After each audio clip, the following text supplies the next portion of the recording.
apa yang dialami anak saat ini. Mungkin ada anaknya yang hiperaktif, nakal, tidak fokus, mengajari yang semudah-mudahnya masih sulit mengingat gabungan huruf yang lebih dari 6 dan belum lancar menghitung, agak susah untuk dijelaskan soal pelajaran, tidak susah dalam belajar, keinginan untuk melakukan sesuatu yang menurut ayah bunda tidak bisa dilakukan, tapi karena itu kemauannya sehingga kami mengikuti dan mengawasinya. Untuk belajar susah dan kurang tanggap, susah untuk diakali. Anak kami hanya mampu menarik kami atau menunjuk yang diinginkan. Untuk kesulitan belajar yang saya hadapi, anak saya kadang susah atau kadang juga bisa mengikuti proses belajar, menulis dan sebagainya. Di sisi lain, anak saya juga memiliki keterlambatan bicara. Jadi untuk komunikasi kadang mengerti, kadang juga tidak. Jika ia berdandan dari rumah ke kios, dia dibelikan langsung. Kalau menggambar, dia menggambar sendiri, sembarang, nggak mau diajari, susah mau diajak belajar di rumah. Memberikan petunjuk dengan mempraktekkan dalam kehidupan sehari-hari.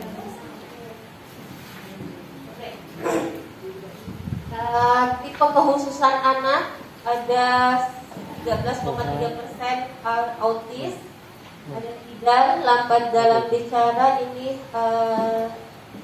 kayaknya rata, lambat bicara, sulit bicara, tunagrahita, tunarungu, tunagrahita, tunawicara, tunarungu, tunagrahita, dan autis yang mendominasi ya Bu ya.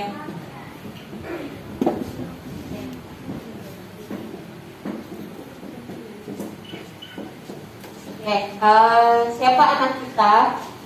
Kita lanjut. Silakan Bapak Ibu kita sambil mengerjakan. Anak yang memiliki anak kebutuhan khusus, anak yang memiliki keunikan dalam jenis dan karakteristik tertentu yang berbeda dari anak lainnya, itu adalah anak kebutuhan khusus. Nah, dikatakan kebutuhan khusus karena dia membutuhkan perlakuan yang khusus. Jadi bukan berarti kalau misalnya anak kebutuhan khusus memang berbeda dari anak lainnya, tapi bukan berarti tidak lebih baik dari anak yang normal pada umumnya. Bahkan anak yang cerdas istimewa pun dikatakan juga anak kebutuhan khusus, karena memang membutuhkan perlakuan khusus. Nah, dari sini bisa kita pikirkan dan bisa kita tarik satu benang merah bahwa sebenarnya yang dialami oleh anak Bapak Ibu sekalian ada satu keunikan, ada satu hal yang harus kita temukan dengan perlakuan khusus ini sehingga anak Bapak Ibu bisa lebih baik dari anak normal lainnya. Jadi bukan berarti keunikan itu yang menjadikan dia lebih nakal, lebih tidak bagus dari yang anak normal lainnya, tapi keunikan inilah yang akan kita harus temukan agar bisa lebih baik dan lebih berprestasi dari anak normal lainnya.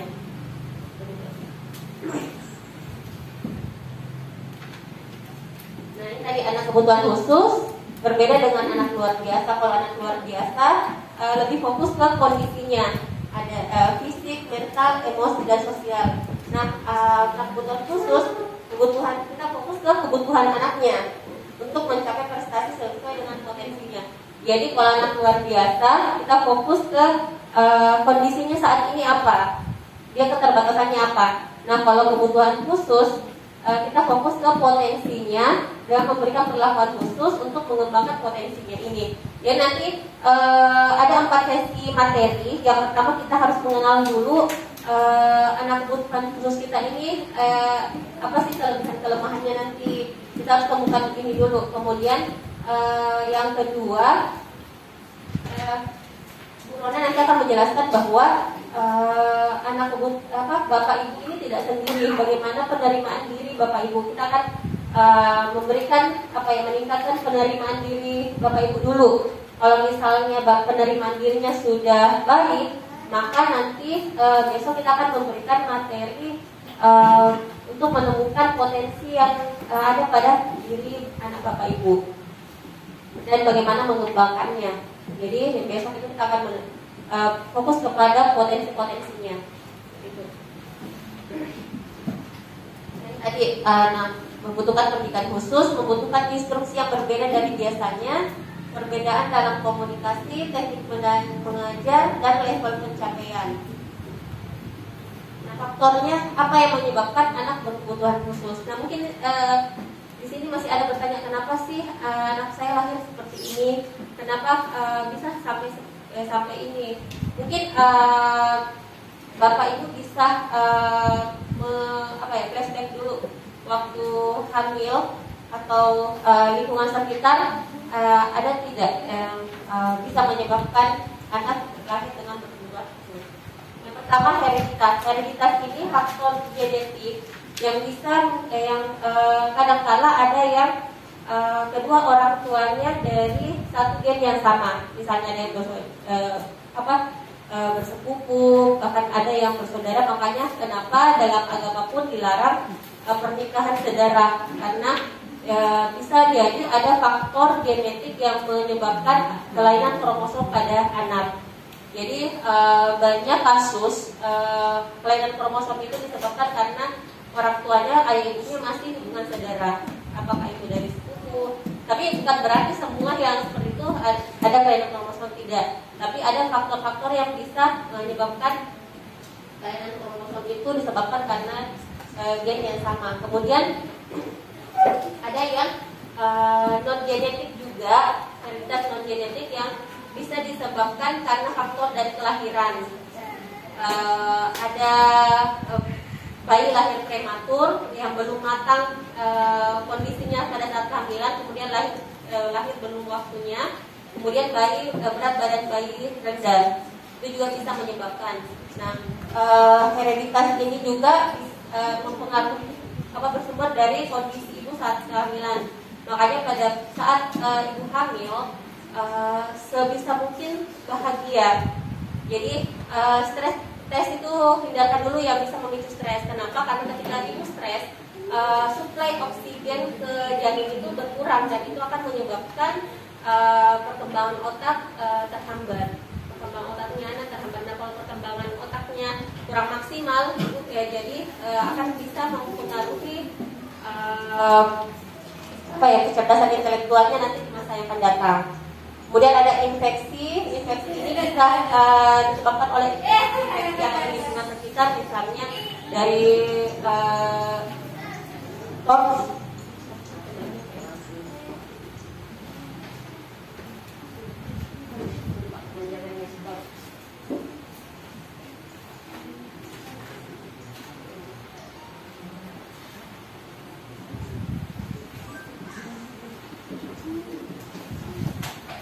dari toksoplasma, rubella, sitomegalo, virus, herpes, ada polio, meningitis, dan sebagainya. Jadi ini bisa mempengaruhi infeksi otak juga di anak. Jadi ada beberapa bahkan sampai menyebabkan kematian, yang ada yang sampai usia 8 bulan kehamilan, kemudian ada yang baru lahir langsung kena infeksi ini, itu juga disebabkan karena itu. Kemudian keracunan ini bisa disebabkan karena ibu sering meminum alkohol dan sebagainya, yang menggunakan skincare atau kosmetik yang bermerkuri. Nah, ini juga yang banyak ditemukan di rumah sakit itu ketika anak-anak yang di ruang ICU, berdasarkan wawancara dengan salah satu perawat, anak-anak yang di ICU, pas diwawancara orang tuanya ternyata memang ada skincare yang yang dipakai orang tua pada saat hamil, yang menyebabkan ada keracunan ke bayinya. Kemudian trauma ini bisa disebabkan karena pada saat proses kelahiran ada trauma tersendiri pada ibu, sehingga menyebabkan lambatnya proses kelahiran, atau selain lambat juga ada kelainan pada saat proses kelahiran. Jadi lama di dinding rahim pun, lama pas keluar itu juga bisa menyebabkan kekurangan suplai oksigen ke otak bayi dan menyebabkan anak kesulitan belajar, IQ di bawah rata-rata dan sebagainya. Kemudian kekurangan gizi dan lain-lain. Nah ini, siapa anak kita? Retardasi mental atau lambat belajar, slow learner, adalah anak ABK itu ada kesulitan belajar, ADHD, autis, hambatan bicara, mendengar, adaptasi fisik. Nah, untuk retardasi mental atau tunagrahita ini hanya bisa didiagnosa dengan asesmen dari ahli. Karena untuk mendiagnosa retardasi mental ataupun tunagrahita harus ada range EQ yang bisa dipegang oleh orang tua ataupun guru, sehingga kita tahu oh ini anak EQ-nya berapa. Jangan sampai karena apalagi sekarang saingan terberat orang tua itu dalam pola asuh adalah HP.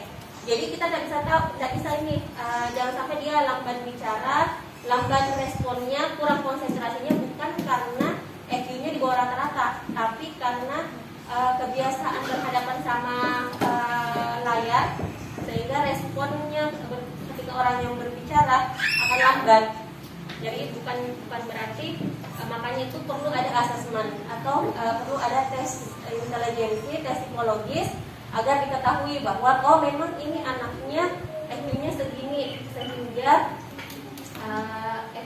sehingga memang dia lambat dalam respon, lambat konsentrasi, lambat memahami apa yang pelajaran, bukan karena faktor lingkungan lainnya.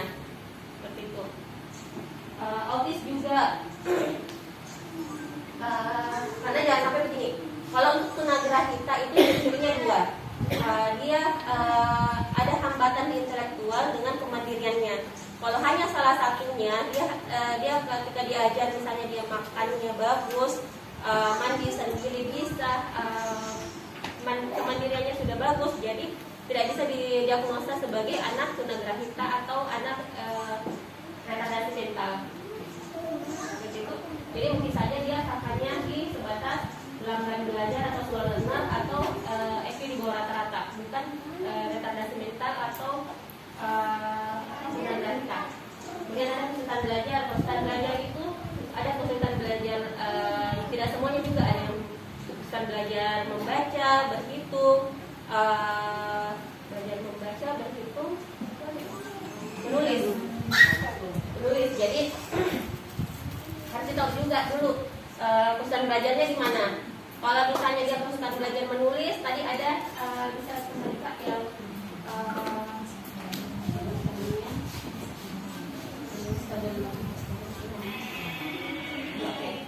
ada yang sulit mengingat gabungan huruf, sulit mungkin belajar menghitung.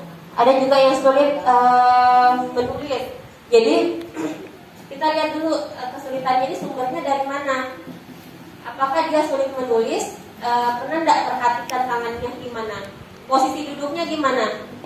Jangan sampai memang dia lemah di tulang punggungnya, dia lemah di otot tangannya. Jadi kita harus tahu dulu anak yang kesulitan menulis, ketika dilihat oh ternyata tidak ada masalah di motorik halusnya, ternyata tidak ada masalah di posisi duduknya, konsentrasinya bagaimana, itu semua harus kita observasi. Karena seusaha gimana pun orang guru untuk mengajar menulis, tapi ternyata dia otot motorik halusnya lemah, itu akan susah. Jadi ya kita perbaiki dulu motorik halusnya, seperti itu. Jadi sumber untuk alat yang digunakan untuk menulis, otot-otot yang digunakan untuk menulis itu dulu yang kita kita berikan intervensi sebelum kita ajarkan menulis. Itu juga dengan membaca misalnya gabungan huruf. Ada juga anak-anak yang susah untuk mengenal huruf, konsentrasinya bagaimana, sebenarnya EQ-nya berapa. Kalau misalnya dia EQ-nya di bawah rata-ratanya berapa? Karena ada anak yang diajar bagaimanapun akan susah karena memang sudah sebatas itu saja. Misalnya dia batasnya misalnya hanya mampu anak EQ 50 sampai 40 sampai 50. Dia sebatas kemampuannya itu hanya sebatas misalnya membaca kata kalimat yang sederhana. Dia sudah mentok situ, untuk memahami dia dipaksa bagaimanapun akan tidak bisa. Nah, kita cari potensinya, bukan kekurangannya yang harus dijadikan harus paksa bisa. Tapi kita cari potensinya, jangan karena bisa jadi dia susah untuk membaca, tapi ada misalnya potensinya di musik yang bisa kita kembangkan. Jadi waktu kita habis hanya untuk memaksa dia membaca, padahal di musik ini dia sangat bagus untuk bisa dikembangkan lagi, bisa berprestasi di sini. Seperti itu. Nah, itu nanti yang harus Bapak Ibu pahami. Susah, ini tidak fokusnya karena apa? Hiperaktif, keinginan untuk melakukan sesuatu. Nah, ada yang juga yang emosinya susah diatur, misalnya emosinya susah dikendalikan. Pernah enggak ada satu waktu Bapak Ibu memberikan ruang untuk anak melepas emosinya? Ketika dia tantrum, yang dibutuhkan oleh anak adalah bagaimana dia bisa meluapkan emosinya. Kalau saya secara pribadi, anak-anak saya tahu kalau misalnya sudah rewel, sudah sudah sampai meraung-raung menangisnya, dia butuh waktu untuk melepaskan emosinya. Jadi anak pertama saya waktu umur 2 tahun, dia sering tantrum. Nah, ada sampai kita membutuhkan memang kita harus lihat kondisinya ibu juga, karena jangan sampai ketika kita memberikan ruang ke anak, kita yang frustasi mendengar suara teriakannya, suara menangisnya. Ketika Bapak Ibu membutuhkan, lihat dulu kondisinya. Kalau saya, sekarang saya lagi stabil, bawa anaknya ke satu ruang, silakan berikan ruang untuk anak untuk melepas emosinya, karena itu akan tidak berlangsung lama. Saya pernah sampai 1 jam, itu 1 jam saya temani anak saya menangis, dan setelah itu sudah nggak pernah tantrum lagi. Karena emosi yang tertahan, tertumpuk itu akan yang akan nanti meluap terus. Biasa anak yang disenggol dikit marah, disenggol dikit nangis. Padahal itu karena emosinya yang sudah lama numpuk nggak pernah tersalurkan. Nah, kita beri ruang satu ruang saja, satu waktu saja, kita maksimalkan, tahan emosinya ibu, dengarkan nangisnya, silahkan dengarkan saya nangisnya, hindarkan di tempat yang misalnya dalam kamar yang tidak ada TV, tidak ada ruang atau tidak ada yang bisa menarik perhatiannya si anak ketika menangis. Lepaskan semua emosinya di situ. Ketika sudah reda, silahkan langsung dipeluk. Diajak komunikasi baik-baik. Sudah itu kasih minum. Biasanya setelah itu nangis lagi, tunggu saja lagi sampai selesai, sampai dia lelah. Dan saya yakin besoknya itu akan emosinya akan lebih terkendali dibanding hari-hari sebelumnya. Karena saya sudah bukan hanya sekedar teori, cuman memang sudah kami rasakan di anak saya sendiri, anak orang-orang yang waktu kami praktek pun, waktu kami menangani beberapa sekolah sudah banyak yang berhasil dengan gitu. Nanti juga pengalamannya Bu Rona juga beda lagi, ada beberapa pengalaman menghadapi anak kebutuhan khusus, nanti bisa sharing juga. Silahkan kita lanjut di worksheet-nya. Ada kelebihan dan kelemahan anak. Nah, di sini silahkan yang belum tulis, silahkan tuliskan kelebihan dan kelemahan anaknya. Jangan sampai yang Bapak Ibu tahu hanya kelemahannya saja. Sampai sejauh ini belum tahu kelebihan anak saya apa sih. Jadi ini akan menjadi renungan bagi Bapak Ibu, sejauh mana Bapak Ibu mengetahui kelebihan dan kelemahan yang dimiliki oleh anak-anak juga. Iya, nanti kan kalau itu kontrolnya otomatis kita juga bisa musik kan.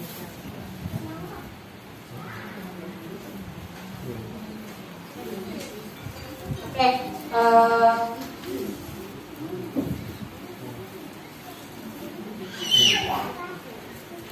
kita workshop, jadi akan banyak sharing saja dengan ini yang sudah selesai. Mungkin ada yang ingin berpendapat, langsung bisa menanyakan. Kita sebatas di kesulitan yang dialami oleh anak. Silakan, ada mungkin yang ingin berpendapat.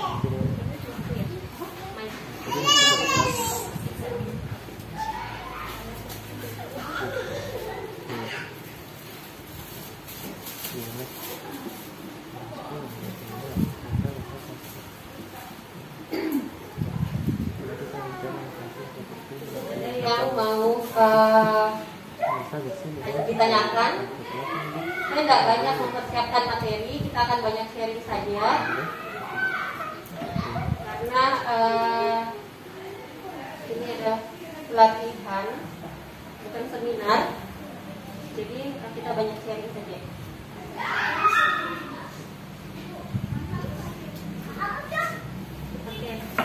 Sambil dikerjakan kelebihan dan kelemahannya, dan mungkin nanti ada yang mau tanyakan bagaimana kondisi anaknya dan sebagainya, bisa ditahan dulu atau dilatih dulu, biar diingat, ditulis saja di kertasnya nanti biar diingat. Mau pertanyaannya apa, mungkin ada yang mau tanyakan tentang kondisi anaknya saat ini, silakan ditulis. Nanti kita tampung dulu. Saya persilahkan dulu Bu Rona untuk menyampaikan materinya. Dan nanti sekalian kita tanya jawab dan diskusinya di akhir materi, setelah materi dari Bu Rona. Saya ucapkan terima kasih. Saya beri kesempatan kepada Ibu Rona.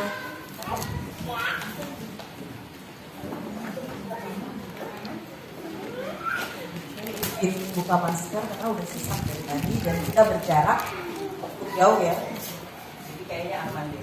Oke. Selamat siang Bapak Ibu sekalian. Kayaknya semua tegang ya. Mungkin Bapak Ibu bisa lihat kiri kanannya dulu, apakah saling mengenal atau tidak. Ini tidak lagi musuhan kan Bapak Ibu, saling kenal ya, seperti itu. Dan kami di sini mengucapkan terima kasih karena Bapak Ibu memberikan waktunya untuk datang. Kami sadar bahwa yang paling mengenal saat ini Bapak Ibu dan anaknya itu adalah Bapak Ibu sendiri. Nah, mengenalnya seperti apa? Ya mengenal dari lahir dia kayak apa, atau menerima kenyataan bahwa anak saya seperti ini itu adalah Bapak Ibu. Saya akan perkenalkan diri. Nama saya Rona Patricia Sibarani. Mungkin udah tahu ya, saya orang Batak kayak gitu. Terus kenapa saya bergabung atau membantu dengan teman saya Ibu Evi untuk hari ini? Karena ketika saya di Jogja, saya adalah konsultan perkembangan anak untuk satu sekolah di sana. Sekolah itu metodenya adalah metode inklusi. Awalnya sekolah itu hanya untuk anak-anak biasa. Tapi ketika semakin banyak bertambah anak-anak luar biasa atau berkebutuhan khusus yang bergabung, akhirnya mereka berpikir bahwa mereka membutuhkan salah satu konsultan perkembangan anak dan pendidikan juga. Nah, jadi saya di sana waktu itu adalah praktek dari kampus dan akhirnya di-hire untuk menjadi konsultan perkembangan anak. Bagaimana sebenarnya pengalaman saya? Saya sendiri punya adik Down syndrome. Ya, jadi saya itu 4 bersaudara dan adik bungsu saya, anak keempat itu Down syndrome. Adik saya laki-laki. Dulu pernah sekolah di sini, ya, tapi terus dibawa ke Jogja karena kami semua akhirnya kuliah di Jogja dan saya mengalami kecelakaan dan saya pernah lumpuh. Mungkin kalau orang tua lihat saya ini berkebutuhan khusus juga loh. Karena kaki saya ini bukan kaki asli yang sebelah kanan, ini palsu gitu. Dan orang tua saya bergumul dengan keinginan saya untuk bunuh diri.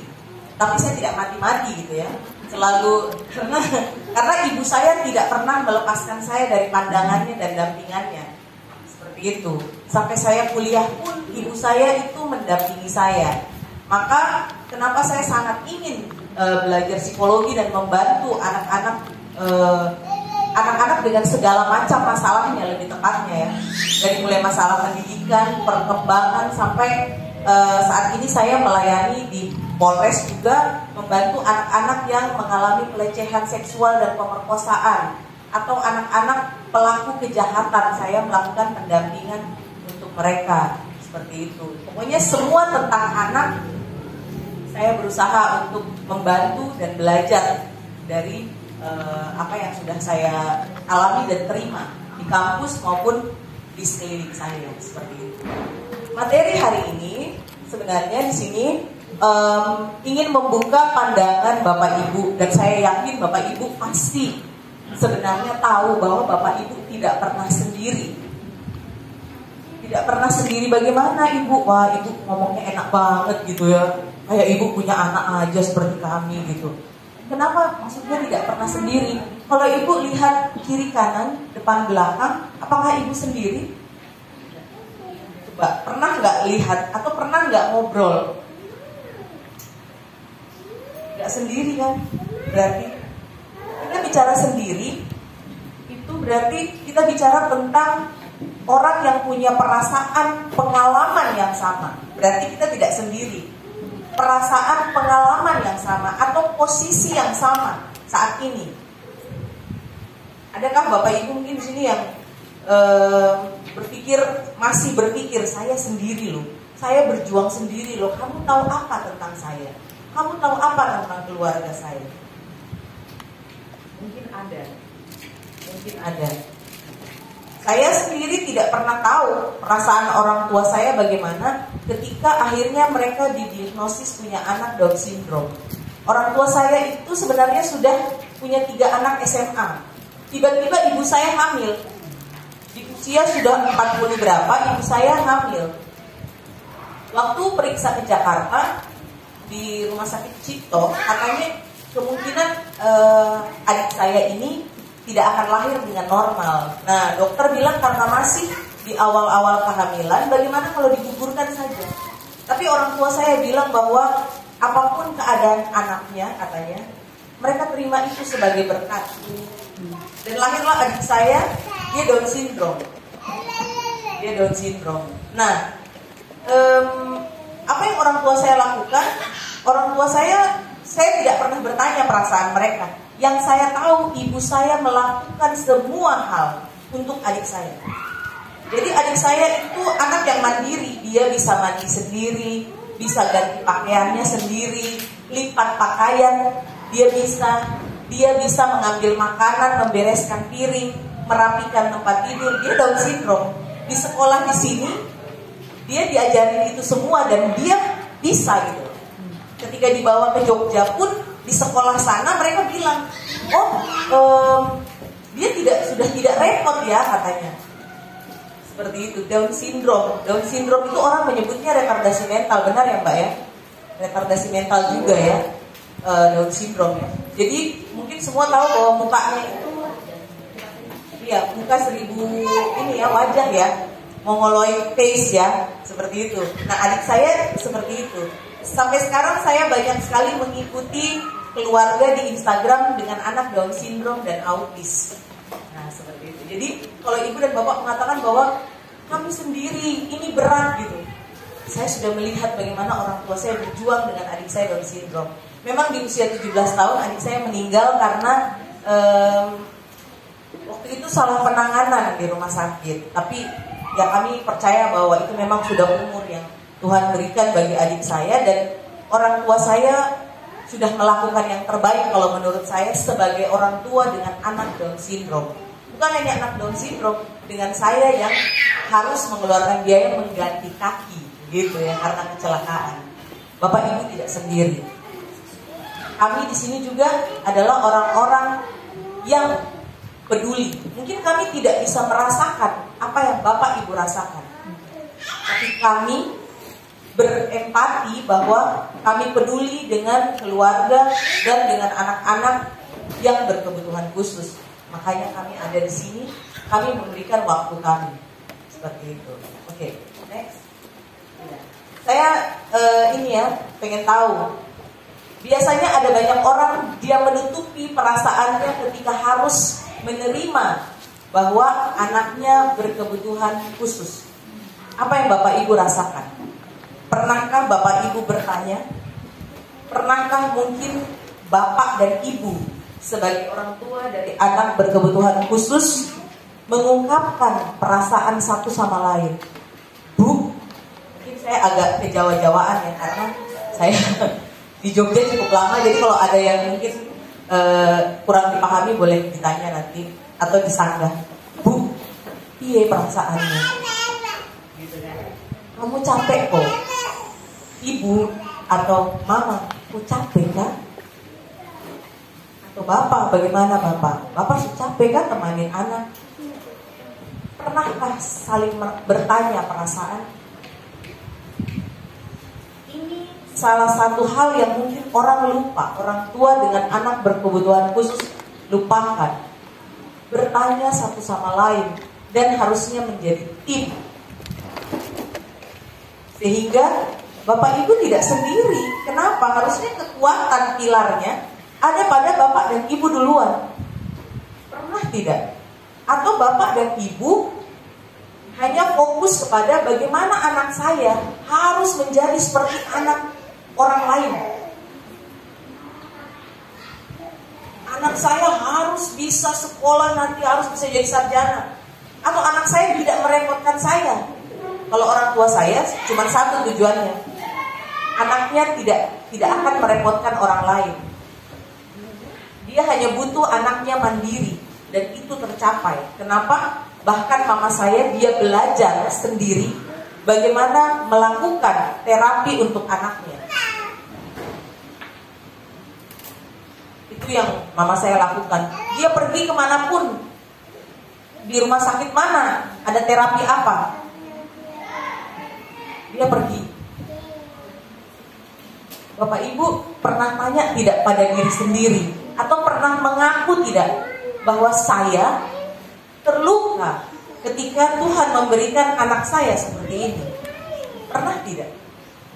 Atau yang saya pikirkan hanya bagaimana caranya biar anak saya ini jadi baik, bagaimana caranya biar anak saya jadi pintar. Seperti tadi Ibu Evi bilang, ada orang tua paksa, pokoknya anak harus bisa tulis, pokoknya anak itu harus bisa baca, anak harus bisa seperti anak orang lain. Karena bisa Bapak Ibu, kamu tidak bisa paksa. Bahkan saya tidak bisa orang tua saya paksa untuk jadi yang belum mau. Orang tua saya ingin saya menjadi notaris, saya kuliahlah SH. Tapi ternyata panggilan saya adalah di bidang pendidikan. Saya akhirnya kuliah lagi psikologi. Orang tua saya tidak bisa, karena pada akhirnya kita akan kembali ke jalan kita masing-masing. Semakin anak dipaksa, semakin orang tua yang akan terpukul dan stres. Pernahkah Bapak Ibu bertanya pada diri sendiri, apa yang saya rasakan ketika anak saya berkebutuhan khusus? Yang pertama, rasa. Tapi pernahkah yang kedua, Ibu Bapak mengakui apa yang sedang Bapak Ibu rasakan ketika memiliki anak berkebutuhan khusus? Apakah ada yang mau cerita? Pernahkah mengakui? Mengakui mungkin kepada suami, atau mengakui kepada istri, atau mengakui kepada diri sendiri, saya lelah, saya tertolak, saya merasa malu, saya stres, saya tidak sanggup, saya mau menyerah. Pernah tidak? Atau bilang saya strong selalu, saya ini kuat, saya ini lebih kuat dari orang yang punya anak biasa-biasa. Bapak Ibu, sedih, kecewa, marah, stres, itu adalah naturalnya manusia. Terutama ketika Bapak Ibu mengharapkan sesuatu, tapi ternyata tidak seperti yang diinginkan. Terima, akui. Terima, akui. Sesi ini tidak akan bisa berlanjut sampai kita menemukan kelebihan anak kita, atau bagaimana kita membantu mereka, sampai kita mengakui dulu perasaan kita. Perasaan yang kita rasakan ketika anak kita berkebutuhan khusus. Atau ada salah satu dari Bapak Ibu yang pasangannya menolak bahwa anaknya berkebutuhan khusus. Dulu di sekolah saya, ini yang terjadi. Akhirnya apa? Anak, jadi ini orang tuanya pengusaha, ibu bapaknya ke Amerika, ke luar negeri. Anaknya dikasih sama babysitter. Anak ini tidak pernah ngomong sekalipun, karena babysitternya pendiam. Dia tidak pernah ngomong. Anak ini sangat cantik meskipun dia Down syndrome. Jadi ibu ini pun hamil di usia tua. Jadi selama 9 bulan ibu ini hanya bed rest ketika akhirnya saya memanggil ibu dan ngobrol dengan beliau bagaimana sampai nama anaknya Michelle sampai bisa Down syndrome. Di usia 3 tahun ibunya memasukkan dia sekolah di sekolah tempat saya sebagai konsultan perkembangan anak bekerja. Terus saya lihat, saya bilang ini Down syndrome dari wajahnya, tapi tolong ibu pergi ke rumah sakit Sarjito, di sana ada dosen saya, dia profesor di bagian tumbuh kembang anak. Saya kuliah di UGM psikologi, lalu pergilah ke sana dan didiagnosa memang benar bahwa anak ibu tersebut Down syndrome. Lalu apa yang terjadi? Anak ini tidak pernah berbicara sekalipun. Dia hanya sampai maaf buang air besar di tempat. Buang air besar di tempat dan orang tuanya hanya ini suruh babysitter. Lalu saya bilang, ini harus berhenti, tidak bisa begini. Ini harus berhenti. Mulai anaknya saya suruh lihat saya setiap hari. Ada beberapa jam dia harus dengan saya, lihat saya, lalu saya harus hadapkan mulutnya kepada saya. Saya bicara dan mulai, Michelle, ulang. Michelle, ulang. Miss bilang apa? Bilang Michelle. Miss Cia. Michelle, Miss Cia. Seperti itu. Dia mulai. Michelle. Terus saya latih bagaimana harus ke kamar mandi ketika buang air besar, ketika harus buang air kecil, bagaimana harus cebok. Dia anak perempuan, akan ada proses di mana anak perempuan itu mengalami sampai kepada level menstruasi. Maka pertama-tama toilet training duluan harus dilatih. Apakah Bapak Ibu sendiri tidak? Bahkan anak pengusaha di Jawa yang orang tuanya terkenal di Jawa sana, pengusaha, pergi pulang balik Amerika, mana anaknya Down syndrome. Ada dokter, orang tuanya, anaknya mengalami speech delay. Kenapa? Ini lagi, bapak ibunya dokter ambil spesialis, anak diserahkan ke pembantu. Tidak pernah ada kontak dengan anak, tidak pernah berbicara. Dari mulai dia di box, dia sudah ditaruh baby TV. Apakah itu berkebutuhan khusus? Speech delay? Iya, mungkin dari kebiasaan-kebiasaan yang dibangun. Tapi dia jadi malas ngomong. Ketika adiknya lahir, adiknya orang tuanya sudah selesai spesialis dan adiknya full attention dari orang tua. Adiknya sangat aktif masuk di sekolah. Saya bilang satukan di satu ruangan, saya mau lihat bagaimana adiknya. Adiknya aktif dan semuanya. Ini sudah kelihatan beda yang diperhatikan dan tidak diperhatikan. Apakah Bapak Ibu sedang sendiri? Tidak Ibu, di belahan dunia yang lain semua orang punya anak berkebutuhan khusus. Saya tidak bisa bilang jangan merasa sendiri, saya tidak mau bilang. Karena Ibu dan Bapak harus terima kalau Ibu sedang merasa sendiri. Bapak Ibu harus terima. Orang harus terima bahwa dia cacat untuk bisa jalan dengan percaya diri bahwa dia cacat. Itulah saya. Bapak Ibu, apakah Bapak Ibu sendiri? Adakah Bapak Ibu menolak, menerima ketika melihat anak saya lahir seperti ini? Saya percaya dan berharap bahwa yang hadir di sini sebenarnya sudah dalam taraf menerima. Sekalipun mungkin masih ada emosi negatif yang mempengaruhi ya. Mungkin ada marah, masih kecewa. Oh, ibu bapak itu manusiawi. Makanya ada Ibu Evi yang sekolah jadi psikolog. Karena untuk membantu. Dia bisa menjelaskan kenapa anak bapak ibu begini. Terus ibu bapak harus bagaimana?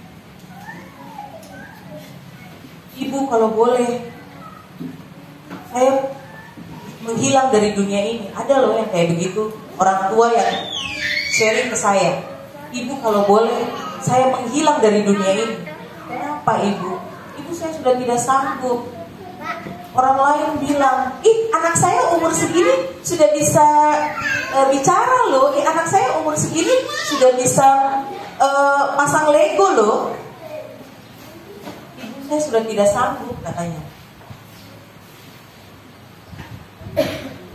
Apa sih sebenarnya yang dibutuhkan ketika bapak ibu punya anak berkebutuhan khusus? Uang, oh jelas, pasti. Waktu, oh pasti, apalagi ibu bapak harus punya lebih banyak waktu daripada anak biasa. Pasti. Tapi yang pasti, yang lebih lagi adalah yang dibutuhkan menerima. Anak itu dia punya batin, bisa rasa kalau dia ditolak. Pernahkah bapak ibu bicara berdua dengan anak bapak ibu dan bilang, saya menerimamu dengan keadaan. Sekalipun dia telah mengerti, dia pura mengerti. Maaf ya kalau bapak mama tidak bisa kasih yang lebih baik dari ini. Pegang dia baik-baik, dia ke kepala.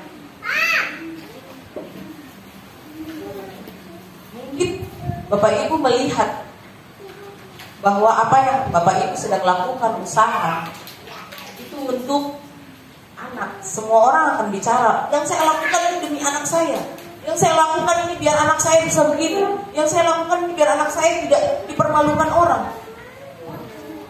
Ibu tahu nggak, anak ibu nggak paham loh. Dia malu atau tidak, dia tidak paham. Dia tidak paham loh kalau dia bikin orang lain marah, dia tidak paham. Kadang-kadang orang tua dia pukul sampai puas. Ini saya lihat, saya saksi hidup bagi banyak anak seperti itu di sekolah saya. Akhirnya ketika saya ada di sekolah itu di Jogja, kok orang berbondong-bondong bawa anaknya dengan berkebutuhan khusus, padahal kami bukan sekolah untuk berkebutuhan khusus. Ternyata ada yang cerita, di sana tuh mereka bantu anak saya begini, padahal saya tidak lakukan apa-apa, saya hanya mendengarkan. Lalu setelah itu saya rekomendasikan, ibu coba pergi ke terapi fisiologi ke rumah sakit Bethesda. Ibu coba terapi konsultasi dengan tumbuh kembang anak di Sarjito. Atau ini saya rekomendasikan guru ini melakukan terapi akademik. Cuman seperti itu. Bapak ibu butuh teman. Jangan pernah bapak ibu merelakan diri untuk berjuang sendiri. Itu di dunia ini kita tidak bisa sendiri. Sudah dilahirkan, diciptakan, naturnya kita ini adalah makhluk sosial. Seperti apapun kondisinya. Ada ini ya. Ada video. Ada video, kita nonton dulu, kita lihat. Nanti di sini bapak ibu harus baku cerita satu sama lain, sharing. Kami tidak perlu mendengar, kalau bapak ibu pikir kami tidak perlu mendengarkan, tapi kami mau bapak ibu berdua saja cerita. Tapi kita nonton dulu ibu, silahkan.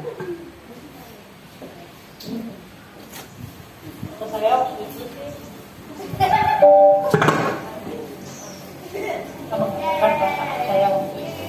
Ada sedih, ada marah, ada kecewa, ada bertanya, khususnya pada Tuhan, wali atau kenapa saya.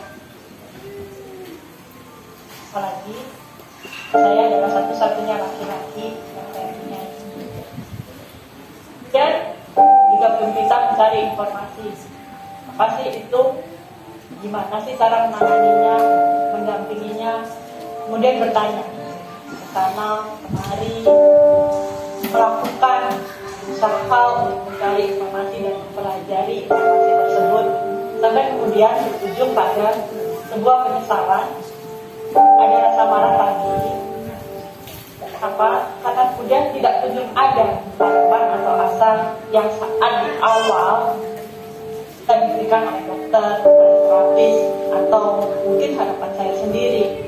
Dan saya yakin apa yang saya rasakan itu juga dirasakan oleh semua orang tua yang punya anak khusus apapun itu. Karena cerebral palsy, ada autism, ada Down syndrome, ADHD, dan lain sebagainya. Pasti ada sih, paling tidak bagaimana kemudian saya dan keluarga beradaptasi dengan kondisi ini, memberi waktu untuk anak-anak lain, sekitar, sahabat, teman, sampai memberi waktu untuk diri sendiri.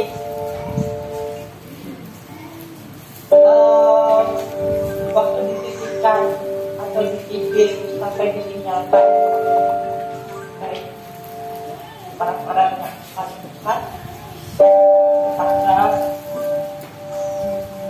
tukang sayur yang kemudian hanya bisa melihat dengan sindiran. Saya sakit, tapi ya sudahlah. Sampai pada kemudian kurang tidur atau sama sekali tidak beristirahat dalam 24 jam.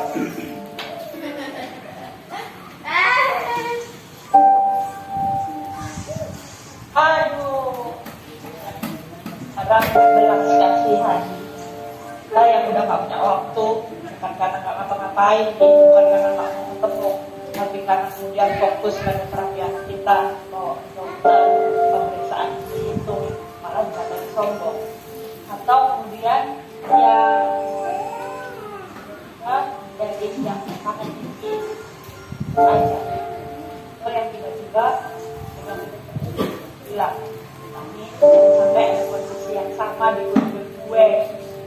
Malah pernah juga seorang dokter yang pengen banget bilang gini, kebu ingat ambil lagi aja yang itu kan katanya pengen buat cekek tuh dokter. Nah, ini ya, ibunya sampai pengen cekek itu dokter gitu katanya. Karena apa dulu? Ibu hamil lagi aja, siapa tahu anaknya nanti nggak kayak ini gitu. Atau ada orang yang bilang malah sombongnya sekarang, padahal nggak tahu bagaimana fokusnya orang tua lagi membantu anaknya menemukan solusi apa yang harus dilakukan, metode apa yang paling tepat untuk anak saya. Tapi dibilang sombong ya, Bapak Ibu nggak sendiri. Sekarang apa sih yang sedang dipikirkan? Apa yang dipikirkan? Apa yang dirasakan? Ini kita tadi jam 9 lewat ya, kita mulai. Pasti sampai jam 11 sekarang ada sesuatu yang nyangkut, dirasakan, atau mungkin ada sebuah pengakuan atau seperti apa. Bolehkah Bapak Ibu duduk atau berhadap-hadapan? Silahkan. Yang baru kenal boleh silahkan kenalan, saling berbagi. Jadi kalau umpamanya kita bicara tidak sendiri, kita mau lihat, benarkah saya tidak sendiri? Silahkan Bapak Ibu, jangan malu-malu. Ya, silakan Bapak Ibu, kalau mau bertiga nggak apa-apa, kalau berdua nggak apa-apa, silahkan. Ya, gimana?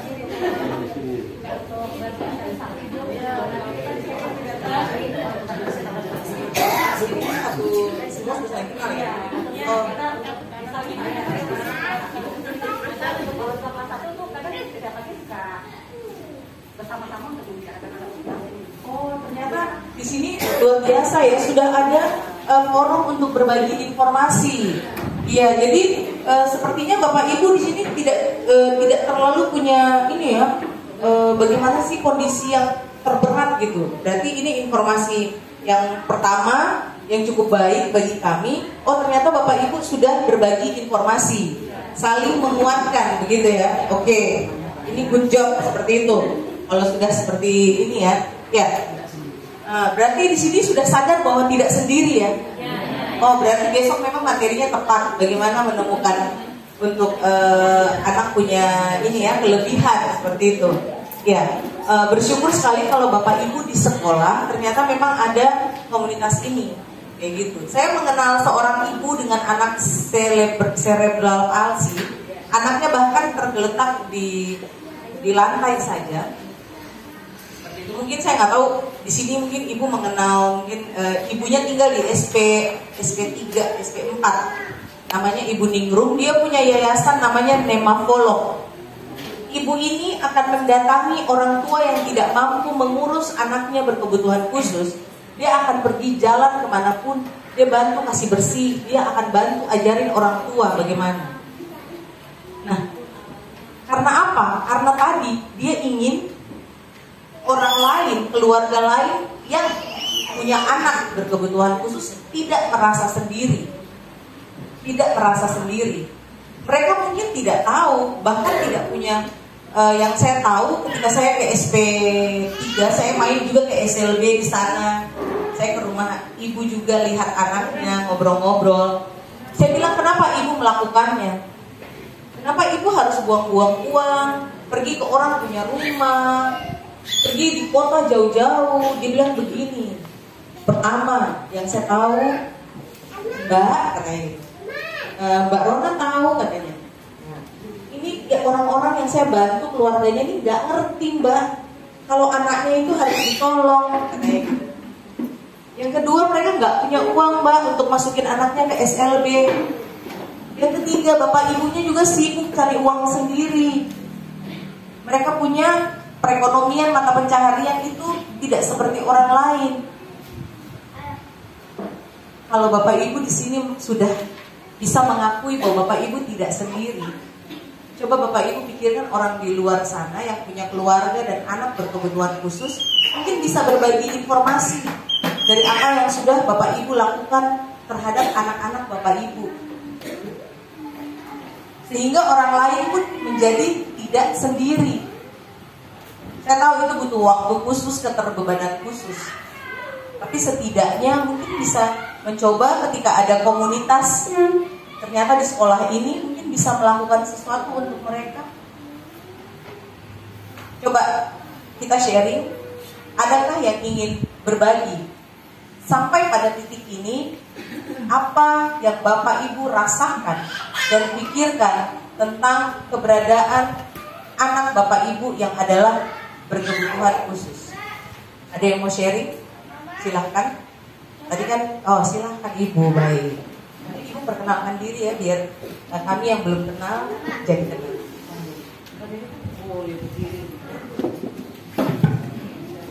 Assalamualaikum warahmatullahi wabarakatuh dan selamat pagi.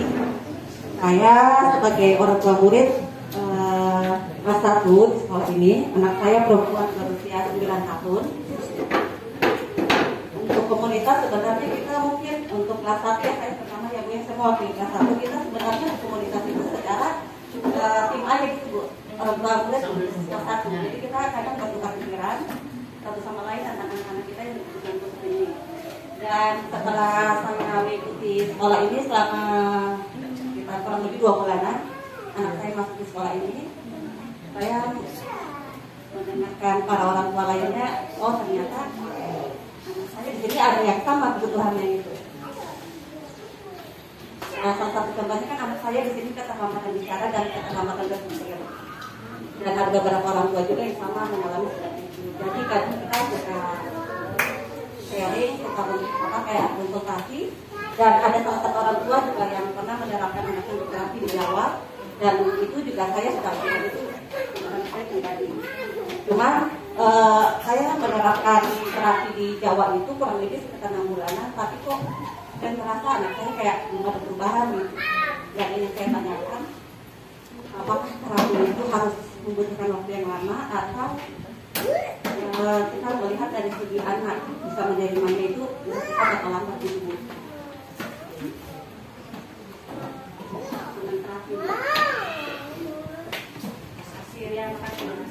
Ya, nanti untuk menjawab ini saya berikan kepada teman saya. Beliau yang kekhususannya memang psikolog anak seperti itu. Silakan Ibu Evi.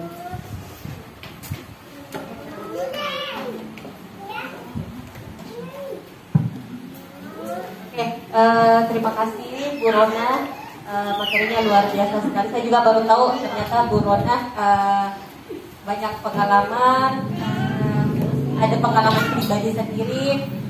Kita sama Bu, adik saya juga yang bungsu itu Down syndrome juga, tapi Bu Rona adiknya bisa sampai 17 tahun, adik saya hanya sampai 6 tahun. Dan itu juga yang memotivasi saya sebenarnya mengambil profesi psikolog. Untuk kasusnya Ibu siapa tadi, maaf? Ibu Lili.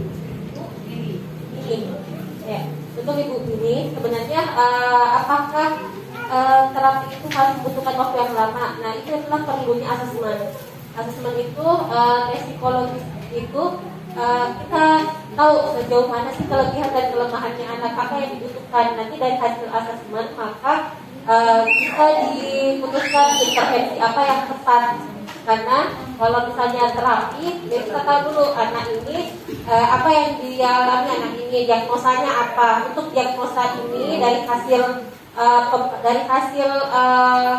penjelasannya, dari hasil psikologisnya, deskripsi psikologis namanya, kita tahu oh ini kelemahannya, yang ini yang dibutuhkan, terapi ini dibutuhkan, intervensi apa, nanti kita akan memberikan rekomendasi bisa diterapi di mana, dan terapi apa yang dibutuhkan.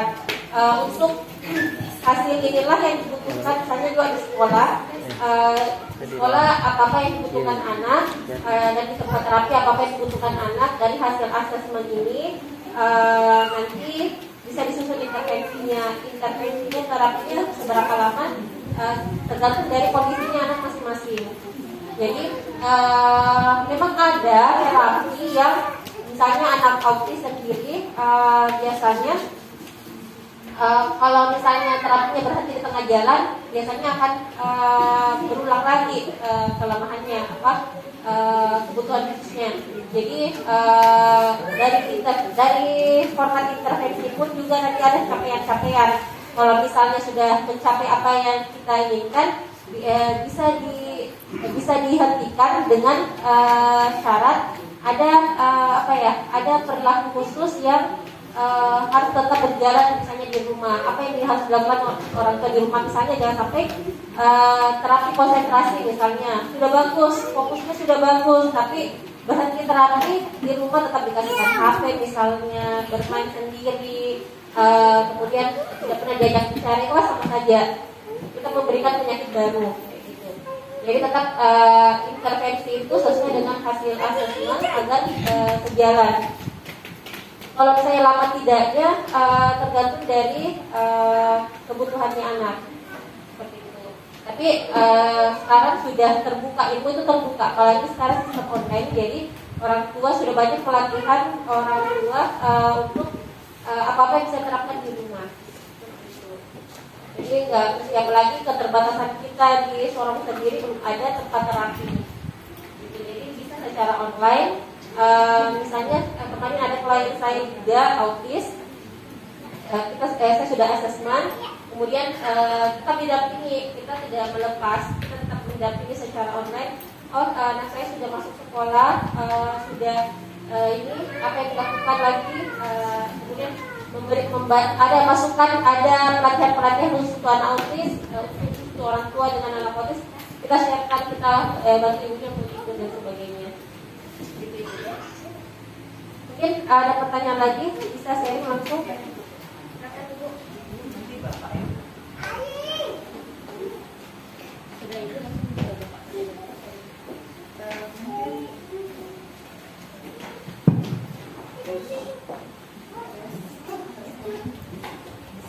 Tes. Ini saya sambung tentang ibu yang ini ya, masalah terapi. Anak saya kan tunarungu. Kalau dilihat dari kesehariannya semenjak sekolah di sini ada perubahan, banyak perubahan.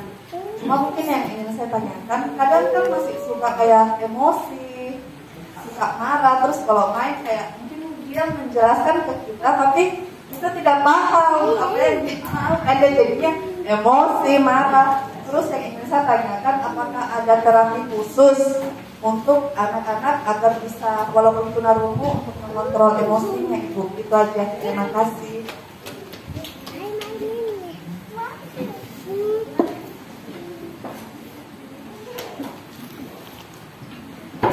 Langsung Kak?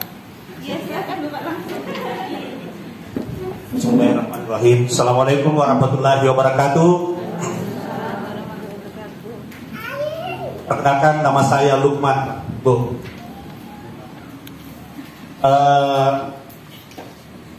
Saya belajar dari sejarah bahwa tema yang pantas ikut kegiatan ini adalah ibu-ibu. Mengapa ibu-ibu? Karena katanya dari sejarah mengatakan bahwa kalau ibu itu baik, insya Allah pasti anaknya baik. beda dengan bapaknya. Nah, kita belajar dari Nabi Nuh. Nabi Nuh itu kan seorang baik, anaknya tidak baik. Kita belajar dari Nabi Musa.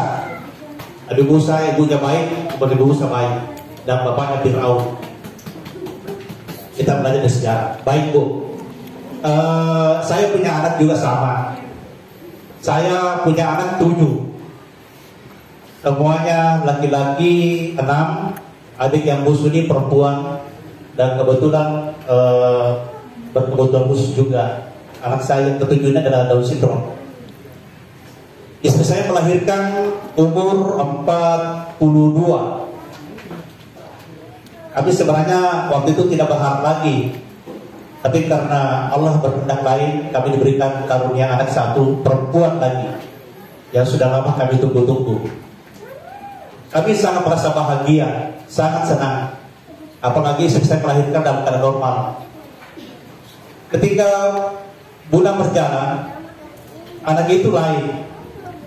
Mulai dari fisik yang lembek, terus tidak seperti biasanya, seperti kakak-kakak yang lain. Lalu kami ke dokter. Ketika kami ke dokter, kami merasa terpukul sekali. Karena dokter mengatakan bahwa anaknya bapak ibu ini perlu perhatian khusus. Lalu saya katakan, bagaimana dok? Dia bilang dia Down syndrome. Lalu saya dengan hati yang tenang menenangkan istri saya, kami menerima. Apalagi memang sudah lama kami mengharapkan anak perempuan. Alhamdulillah, anak sekarang ini sudah berumur 8 tahun 6 bulan. Dan kami syukuri sampai sekarang ini sehat. Dan saya beserta kakak-kakaknya yang ada, yang sekarang ada di rumah, memperhatikan khusus segala kebutuhannya. Pembina anak kami suka membongkar lemari Bu. Jadi kalau lemari di rumah itu sudah hancur semua kunci-kuncinya, kami sudah kunci, minta nangis minta dibukakan, dia bongkar lagi. Ibunya pernah sampai marah, terus saya katakan jangan marah, itu sifatnya dia. Lalu lama-kelamaan kami menerima juga. Itu hobinya dia. Jadi saya anggap itu merupakan kelebihan. Karena masih kecil sudah pandai lipat pakaian. Ya. Lalu kami sering putarkan di rumah itu film-film anak-anak kecil, seperti bernyanyi, bermain dengan menyusun benda. Itu dia tiru. Lalu kami mendampinginya juga biasa. Ya, itu sekedar informasi yang perlu disampaikan ke ibu. Yang kelemahannya yang saya rasakan dengan ibunya ini adalah dia belum bisa mandiri total, belum bisa mandiri seperti mandi sendiri, walaupun sudah diajari. Terus bahkan sampai sekarang dia masih pakai pampers. Itu yang kami rasa, apa yang harus kami lakukan untuk supaya bisa seperti apa yang kami harapkan itu. Itu yang kami harapkan dari ibu-ibu di atas. Apa yang harus kami lakukan untuk mengarah ke situ, yang bisa melakukan sendiri. Saya pernah tanya dokter, dok, ini penyebabnya kok bisa saya punya anak Down syndrome? Padahal keturunan saya tidak ada, ibunya tidak ada, dan semua kakaknya ini sehat semua. Dia katakan sambil tertawa, maaf Pak, ini pensi. Pensi itu apa dok? Tenaga sisa kata. Jadi dok tidak bisa lagi, saya buat lagi. Dia bilang, ya kemungkinan kalau bapak buat lagi, ya seperti itu lagi. Saya bilang kalau begitu sudah stop sudah. Cukup ini saja. Apa namanya? Tapi saya masih bersyukur Bu. Saya sangat bersyukur bahwa Allah masih memberikan saya satu perempuan, dan memang sudah saya mengharapkan demikian. Apapun itu, alhamdulillah. Banyak juga orang mengatakan bahwa anak seperti itu membawa rezeki. Saya tidak tahu dari mana hukumnya. Dan siapa tahu ada hukum yang mengatakan itu, apakah dari agama atau dari mana saja. Tolong sampaikan di sini juga. Setiap orang bertemu dengan saya, baik keluarga maupun tetangga, mengatakan bahwa anak itu membawa rezeki. Ya, dan itu juga kami rasakan. dengan kebahagiaan, dengan ketenangan, dengan saling melayani, itu merupakan satu rezeki bagi kami. Sekian sementara. Mohon maaf jika ada lebihnya. Assalamualaikum warahmatullahi wabarakatuh.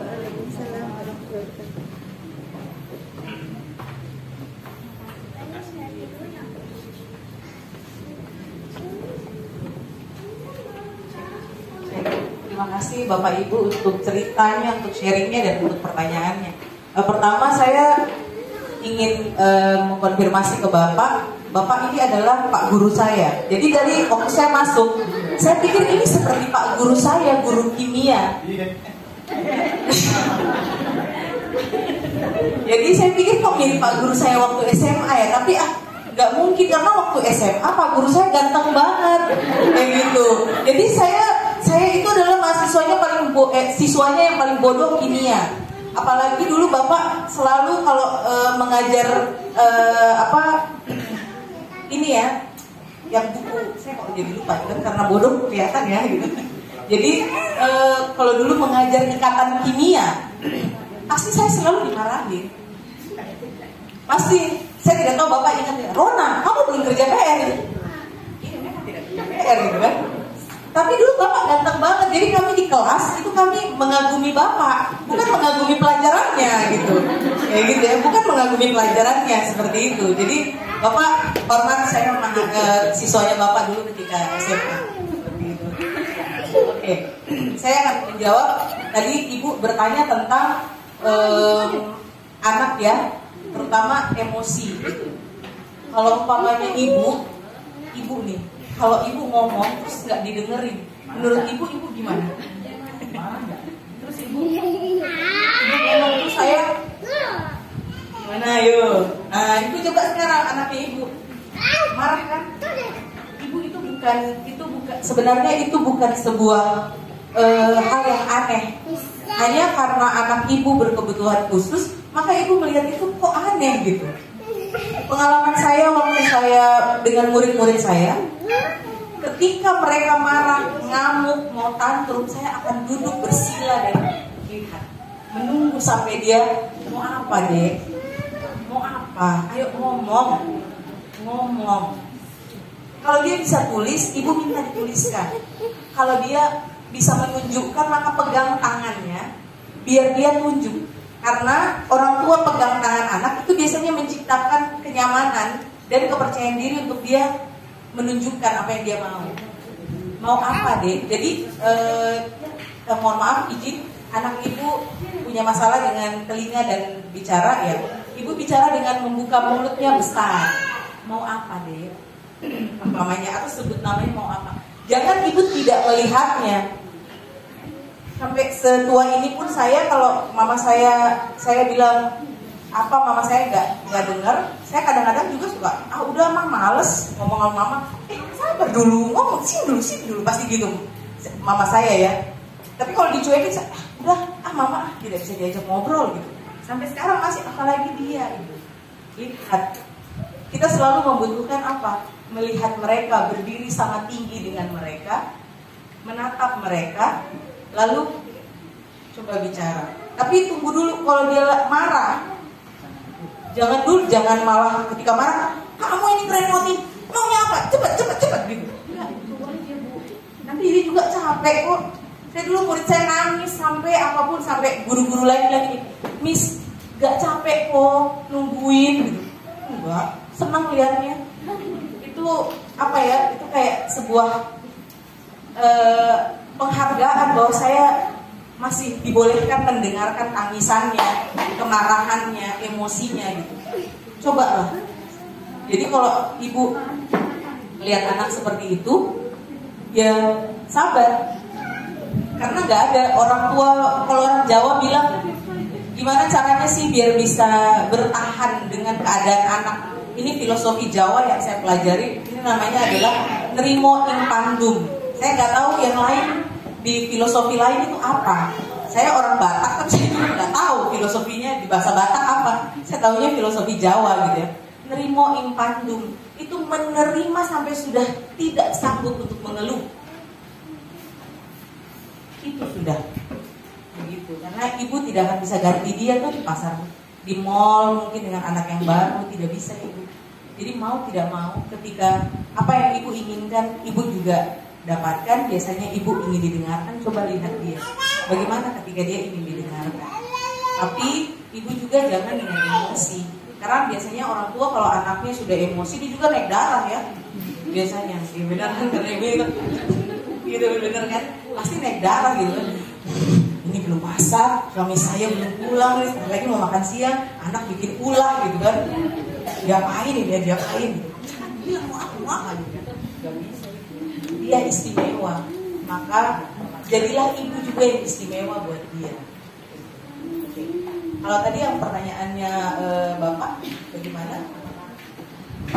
Oke, tadi, Pak Guru saya ini ya. Tadi Bapak bertanya, kok saya jadi lupa ya pertanyaannya? Karena tiba-tiba terkabung-kabung masa SMA gitu ya. Oke, belajar kemandirian. Ya. Satu, saya dulu menemani ibu saya untuk adik saya terapi di Rumah Sakit Harapan Kita di Jakarta. Dokternya cuma bilang satu, konsisten. Karena adik saya Down syndrome, konsisten. Dan kalau dia menangis, mama saya akan selalu bilang begini, diam dulu, baru mama kasih. Diam dulu. Saya selalu lihat, diam dulu. Jadi kalau dia tidak diam, mama saya tidak akan kasih. Nah, jadi itu ada teori ya, teori adaptasi gitu. Dia pasti akan beradaptasi. Oh, ternyata kalau saya tidak menangis, mama saya kasih. Jadi mama saya nggak peduli. Diam dulu, ditunggu, diam dulu, gitu kan? Dia begitu dia ngomong nggak jelas apa gitu. Diam dulu, ayo diam dulu.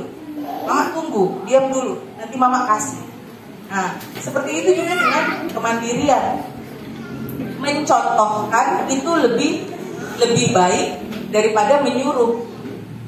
Kalau orang tua saya di rumah, mama saya dia selalu mencontohkan.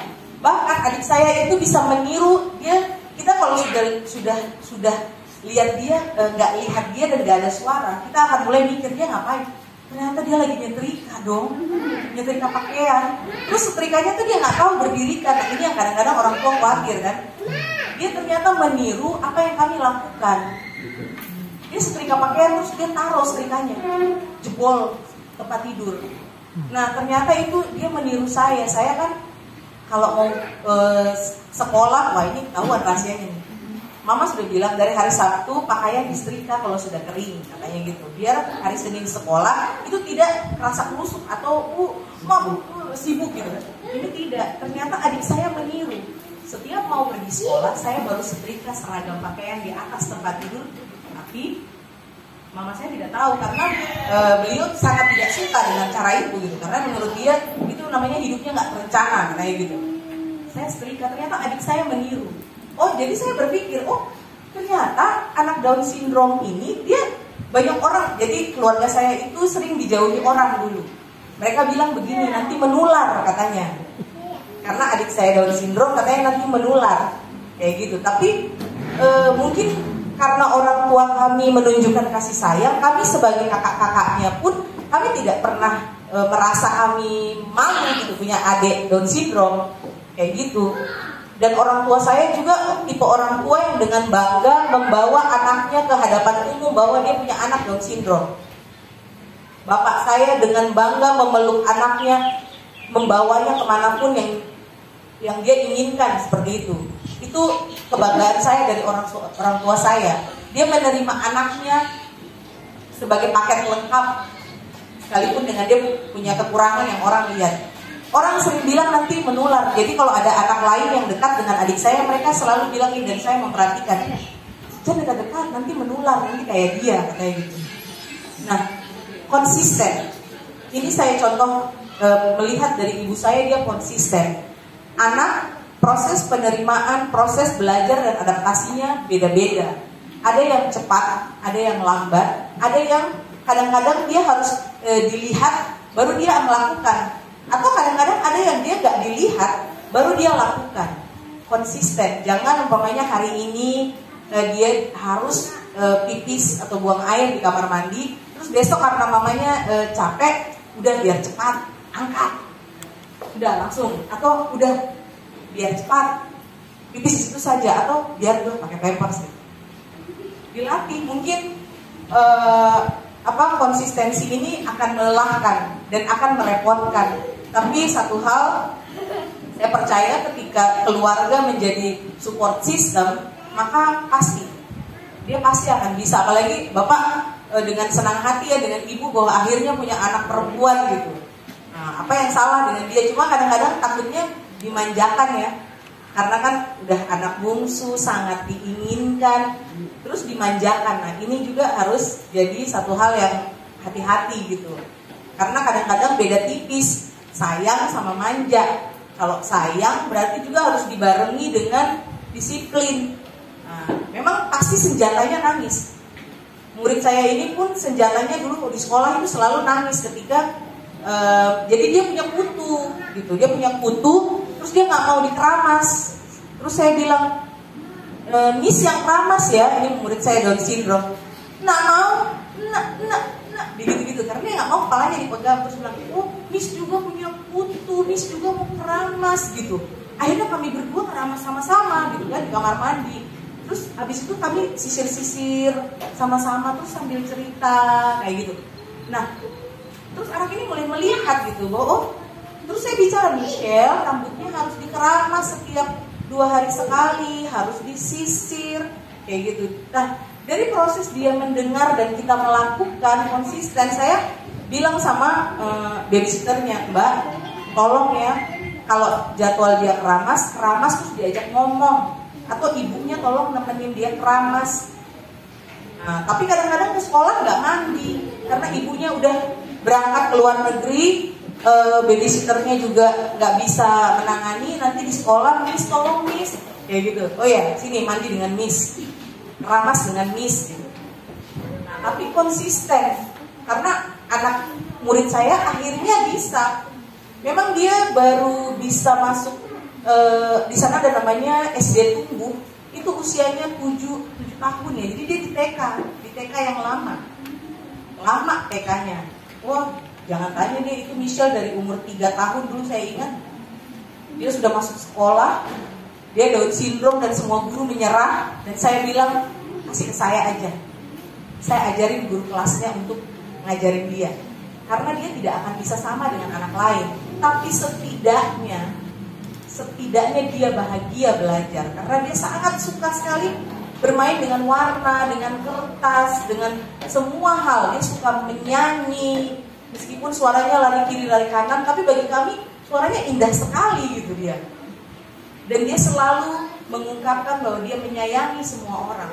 Apa sih yang lebih penting daripada seorang anak yang penyayang?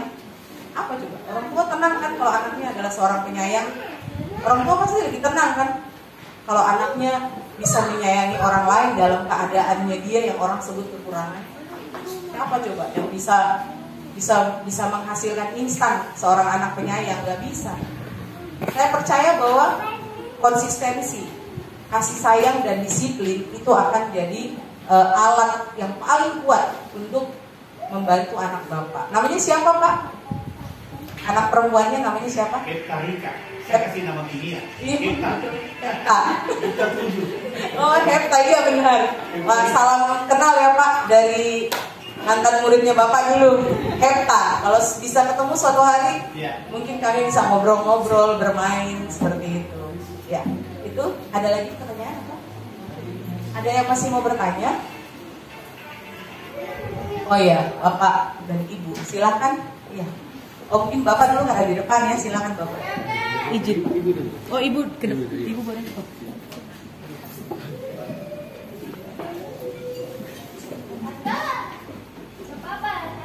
Selamat siang untuk kita semua. Saya orang tua murid dari kelas 4. Nama saya Tessa. Begini, setiap kali saya bicara tentang anak saya sendiri masih nangis. Awalnya saya marah, kenapa saya punya anak seperti ini. Tapi lama-lama saya merenungkan banyak orang yang mendukung saya. Banyak yang bilang karena Tuhan melihat kamu mampu, makanya Tuhan kasih kamu anak seperti itu. Jadi lama-lama betul juga Tuhan ampuni saya, karena saya awalnya marah kenapa saya dikasih anak seperti ini. Tapi lama-lama saya bersyukur kepada Tuhan, karena lewat anak ini banyak hal yang kami pelajari orang tua. Ya, biarpun setiap hari mendidik dan merawat anak ini, emosinya tinggi sekali dia. Saya ingin bertanya, mohon minta penjelasan, minta ini arahan dari kakak-kakak, dari ibu-ibu yang ada di depan, bagaimana caranya mengatasi setiap hari. Dia suka sekali melawan, apalagi membentak gitu. Tinggi sekali emosinya ibu. Apalagi saya seorang diri, merawat dia di rumah, pada ada anak kecil. Suami saya setiap hari pergi kerja, ada orang keluarga di sekitar, tapi mereka menjauh. Mereka hanya bilang sabar menghadapi anak begini, tapi mereka tidak melakukannya. Kadang mereka bilang hanya berusaha bersabar, mereka bilang karena mereka kasih keluar kata, anak ini bangga, anak ini kenapa begini melawan. Di situ dan kata-kata keluarga sendiri tidak membuat kami orang tua tidak mendukung begitu, karena mereka kasih keluar kata anakku itu melawan, anakku nakal. Di situ hati saya sakit, sedih, karena saya bilang Tuhan, kenapa saya dikasih anak seperti ini. Di situ. Jadi kadang di tempat umum, apalagi kami di tempat gereja atau ibadah, ada orang lagi duduk, dia lewat-lewat, ada yang tidak suka, ada yang suka, ada yang mengerti makhluk mempunyai anak seperti ini. Tapi ada yang, kamu diam, kamu duduk, kenapa kamu lewat ke sini, ke sana, di sini. Dan minta arahannya bagaimana mendidik, merawat anak ini setiap hari, caranya bagaimana ibu. Itu yang kadang saya pukul ibu, kadang saya pukul dia sampai dia sendiri tidak tahu apa yang dia lakukan, apa, kenapa mama pukul saya, mungkin dia berpikir begitu. Saya sendiri sadar saya pukul dia. Tapi lama-lama, jujur ibu, kalau saya pukul dia dengan tangan, tangan saya sendiri sakit. Saya jujur, saya pukul dia dengan hangat. Tapi saya habis pukul dia itu saya menyadari Tuhan ampuni saya, kenapa saya pukul anak ini? Dia tidak tahu hal begitu. Karena saya berdosa, saya bukan berdosa dengan orang lain, saya berdosa sebuah anak sendiri. Pernah ibu satu kali saya sumpahin dia sampai saya tidak tahu caranya bagaimana. Kapan keluar sumpah dari sana? Kenapa kamu jadi bikin mama darah tinggi setiap hari? Kenapa kamu jadi anak bikin lebih baik kamu pergi? Demi Tuhan saya pernah mengundang dia begitu. Tapi kalau habis saya bicara saya tarik sekali. Saya tarik lagi perkataan saya, Tuhan ampuni saya. Sama saya menghina ciptaan Tuhan. Bisa minta dukungan karena ibu tadi bilang setiap hari kita orang tua murid di sekolah saling terbuka, saling menguatkan kita di sekolah sini. Oh begini anak kita itu, kita harus begini. Jangan dengarkan apa kata orang lain tentang anak kita, karena kita setiap hari yang merasakannya, mendidiknya. Itu saja ibu, terima kasih.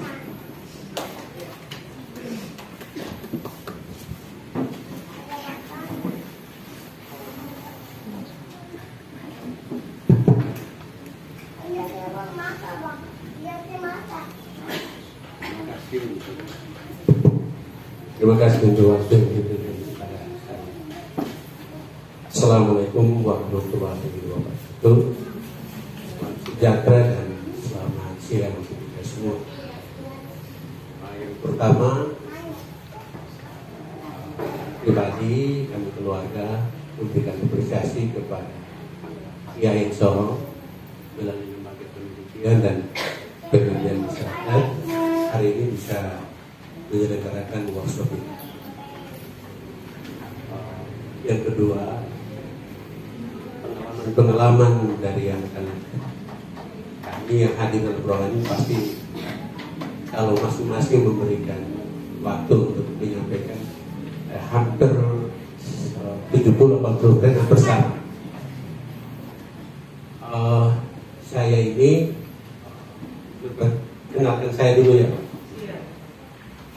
saya Bapak Rowu. Hari-harinya saya bertugas di Taprau. Jadi hampir waktu saya habis dari tempat tugas, saya di Sorong itu hari Jumat, Sabtu, Minggu sudah balik. Sehingga saya sampaikan kepada istri dan kakak-kakaknya harus memberikan perhatian khusus bagian ini. Artinya bahwa kalau saya di tempat tugas saya tidak memperhatikan, tapi setiap sore itu saya harus telepon. Yang pertama saya tanya adalah saya tanya dulu kondisinya seperti apa. Sampai saya harus video call berkomunikasi dengan dia. Saya berpikir tugas sehingga jarang sekali saya komunikasi. Mungkin satu-satu jalan komunikasi hanya melewati. Selalu saya komunikasi. Saya bersyukur untuk lembaga pendidikan di sini karena anak saya kelas 3 di sini, lalu sudah ada perubahan. Perubahannya nampak ketika saya komunikasi dengan anak saya. Tadinya kalau saya telepon, dia tidak bisa ngomong. Begitu, tidak perhatikan. Tapi saya berusaha untuk mukanya harus berhadapan dengan saya. Lalu saya pulang, begitu saya sampai kendaraan saya turun, dia pertama yang saya tanya dulu. Saya sapa, saya komunikasi. Ada perubahannya itu ketika saya ngomong, dia sudah bisa komunikasi dengan saya. Kalau dia sudah tidak lihat saya 3 hari, 4 hari, saya telepon, jawabnya begini, pulang. Jadi saya lihat sudah ada peningkatan. Selalu jawabnya, pulang, papa, pulang. Cuma begitu dia ngomong. Begitu kalau sudah pulang, apapun tugasnya saya delegasikan ke staf dan saya hari itu juga saya pulang. Saya harus pulang ketemu dengan saya. Anak saya yang nomor 2 itu saya suruh dampingi terus setiap hari ke sekolah sini. Terus kemarin info bahwa ini ada kegiatan, saya sampaikan nanti bapak sendiri yang hadir. Jadi terima kasih buat lembaga ini saya hadir. Yang saya mau ingin sampaikan atau mau tanyakan ini, kebutuhan khusus anak saya ini gini. Dia suka bermain dengan teman, dia suka saya. Tapi kalau ada perubahan, dia selalu pukul. Dia pukul, mohon maaf saya. Dia selalu pukul. Jadi saya sampaikan di rumah bahwa harus diikuti terus. Sampai tetangga-tetangga itu kalau dia keluar pagar, mereka lari karena anaknya lari. Karena dia suka bermain dengan anak-anak, komunikasi. Tapi kalau mungkin ya dunianya beda ya menurut saya. Jadi kalau tidak begitu ada komunikasi balik dari teman-temannya, dia selalu pukul anak-anak kecil dan sebagainya. Mungkin terjadi di sekolah juga di sini. Karena saya tanya, anak saya Stella Ketika Row. Sampai saya tanya kan, selalu saya tanya kondisi di sekolah bagaimana. Anak saya bilang, aduh Pak, tadi dia pukul temannya di sekolah. Itu saya bilang harus dikawal karena kelemahannya itu. Dia suka komunikasi dengan temannya. Kalau temannya baik, dia selalu perlu dia sayang. Tapi kalau dicuekin sedikit aja, itu dipukul. Ini sifat-sifat ini yang jadi pergumulan kami pribadi keluar. Karena dia suka sayang orang, tapi kalau tidak respon, terus dipukul. Itu kelemahannya itu. Tapi peningkatan lain ya syukurlah karena sudah ada.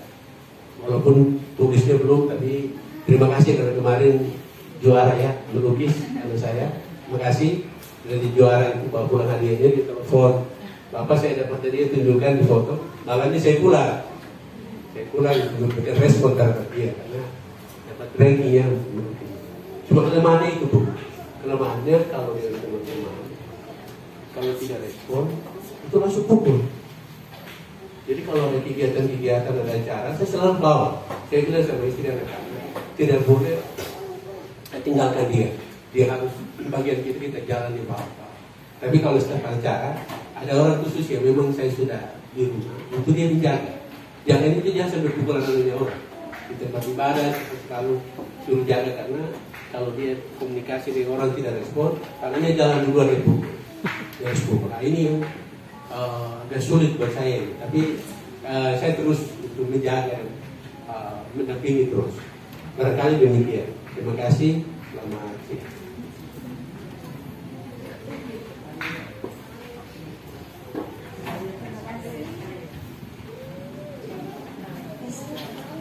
Terima kasih atas kesempatannya. Di sini saya mau bertanya, setiap anak kan punya perkembangan yang berbeda-beda. Ya, perkenalkan dulu, nama saya Koryoso. Anak saya baru bersekolah di sekolah ini. Ya, di sini yang saya mau tanyakan, bagaimana cara menanamkan nilai-nilai kemandirian kepada anak berkebutuhan khusus terkait dengan perkembangan dan selama masa pandemi ini, nilai-nilai khusus apa yang kita tanamkan kepada anak-anak kita yang berkebutuhan khusus, dan yang paling penting apa saja yang perlu kita selaku orang tua tanamkan kepada anak. Ya, mungkin itu saja. Terima kasih.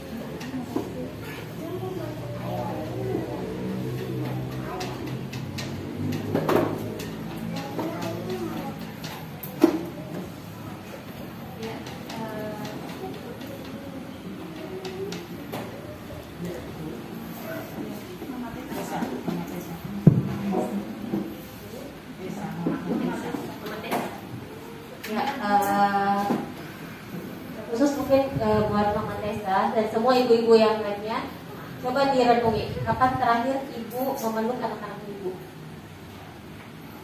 Itu satu yang mungkin sempat terlupa. Bahkan untuk kita anak-anak yang biasa pun dalam sehari kita biasa tidak ingat pernah enggak saya peluk ini anak hari ini. Apalagi yang misalnya Mama Tessa punya adiknya lagi yang perhatiannya lebih besar ke adik, yang membutuhkan adik perhatian yang lebih besar. Coba direnungkan kapan terakhir peluk anaknya. Nah, sebenarnya kerewelannya anak-anak, emosinya yang berlebih, satu sebenarnya sumbernya dia mencari perhatiannya ibunya. Dia emosi, ibunya balas emosi, akhirnya dia tidak tahu bagaimana menyalurkan emosinya ini. Anak saya juga 3 berurutan. Yang pertama itu 4,5 tahun, yang kedua 3 tahun, yang terakhir ini 3 bulan. Jadi dari yang pertama masih sangat membutuhkan perhatian, kemudian adiknya yang di tengah juga 3 tahun. Lahir lagi adiknya yang bungsu. Dengan status saya berkarir juga di luar tanpa pengasuh dan tanpa IRT, jadi bisa bayangkan bagaimana emosi yang harus saya jaga juga setiap hari. Saya psikolog, tapi bukan berarti saya bisa mengontrol emosi dengan baik. Saya juga manusia biasa. Dari situ saya merasakan, oh iya, ibu-ibu rasakan. Waktu dulu memang mungkin yang emosi yang kita jaga ketika menangani anak di sekolah atau menangani klien itu sangat berbeda ketika kita menghadapi anak sendiri. Mungkin guru-guru juga merasa beda. Kok emosinya lebih mudah terpancing di anak sendiri daripada anaknya orang di sekolah. Itu sangat berbeda. Dan ketika anak di rumah, itu emosi luar biasa sekali. Terpancingnya saya waktu masih gadis dulu dikenal dengan mungkin caranya lemah lembut, susah emosi, nggak pernah marah. Tapi ketika punya anak, dari suara kucing sampai suara harimau sudah pernah keluar semua. Saya jujur Bu, sampai yang mungkin tetangga saya di depan rumah juga mungkin pernah kaget. Oh, ini pernah bisa marah seperti itu. Namanya juga manusia, emosi itu sangat wajar tersalurkan, dan itu kita memang butuh untuk menyalurkan emosi. Nah, bedanya kita yang bisa kembali ke jalan yang lurus. Saya mengatakan jalan yang lurus karena ketika saya tahu anak saya betul-betul, saya melihat responnya anak bagaimana, justru di situ saya bisa membedakan, oh ketika saya marah anak saya apa, saya sudah marah luar biasa, teriak-teriak terus, anak saya kenapa nggak dengar bunda, Nggak bicara apa tadi? Saya nggak dengar. Oh, ternyata dia nggak tahu, dia nggak nangkap kalau misalnya kita suaranya keras. Saya tahu, oh iya, dia nggak bisa nangkap. Ya, kalau misalnya kita emosi, kita suara keras, dia nggak tahu. Sinyal di otaknya anak tuh nggak bisa nangkap. Dan ketika anak yang emosi, marah, dan kita juga sudah pusing, ada adiknya juga yang ikutan menangis. Saya pernah tiga-tiganya nangis, pernah. Dan itu ada mahasiswa ngetuk-ngetuk di depan mau bimbingan. Bayangkan emosinya saya mau mengendalikan di depan, saya malu sama juga sama didengar tetangga, saya malu didengar sama mahasiswa saya yang datang. Dan ini tiga-tiganya bersamaan nangis. Nah, untuk itu saya bagaimana? Jadi kita perlu dengan memeluk anak itu juga menyalurkan sebenarnya emosinya kita. Jadi saya sudah rasakan itu, anak yang meluap-luap tangisannya itu memang kita peluk. Kita bahkan kalau ibu mau menangis juga, ikutan menangis tidak apa-apa. Sama-sama menangis ya tidak apa-apa. Karena kita juga manusia biasa, kita juga butuh untuk menyalurkan emosi. Kalau kita tahan emosinya kita akan bakalan numpuk juga. Apalagi kalau misalnya ibu sendiri punya suami tidak open minded, tidak terbuka. Terus kita ceritanya ke siapa? Jadi saya sangat salut untuk bapak-bapak yang hadir hari ini. Saya sangat memberikan apresiasi. Karena bapak punya pemikiran, punya keinginan untuk saling berbagi pundak dengan ibu. Jadi memang kalau misalnya berbicara parenting bukan hanya tanggung jawab ibu saja, tapi sama bapaknya juga. Saya bisa bertahan pun sampai sekarang karena memang berbagi tugas dengan suami saya juga sudah sangat luar biasa. Kalau misalnya bapak sibuk di kantor, terus tapi kalau nanti di rumah bagaimana dia berhadapan sama anak, itu sudah sangat disyukuri. Kalau misalnya bapaknya mau juga merangkul anak, itu sudah sangat disyukuri. Nah, semua orang bisa seperti itu. Yang kita patut yang mungkin yang bisa menenangkan itu kesyukuran. Misalnya gini, ibu anaknya meraung-raung menangis ketika ditolong mungkin sudah bisa lemah, sudah bisa mereda. Satu yang disyukuri anaknya sehat-sehat, apalagi di musim pandemi ini ya, sehat itu pun menjadi suatu kesempatan yang luar biasa. Saya juga yang paling sering membuat saya emosi itu kalau misalnya anak saya jam 10 sudah sikat gigi baru kita makan. Padahal jam 9, jam 8 sudah makan. Nanti jam 10 pas mata yang betul-betul sudah 5 watt, yang kita sudah lelah, dia minta makan, minta disuap lagi. Adiknya juga mau disusui untuk tidur. Nah, tiba-tiba mungkin Allah memberikan teguran, anak saya sakit diare dan tidak mau makan. Padahal ini yang kedua ini kalau masalah makan dia masih sering meminta.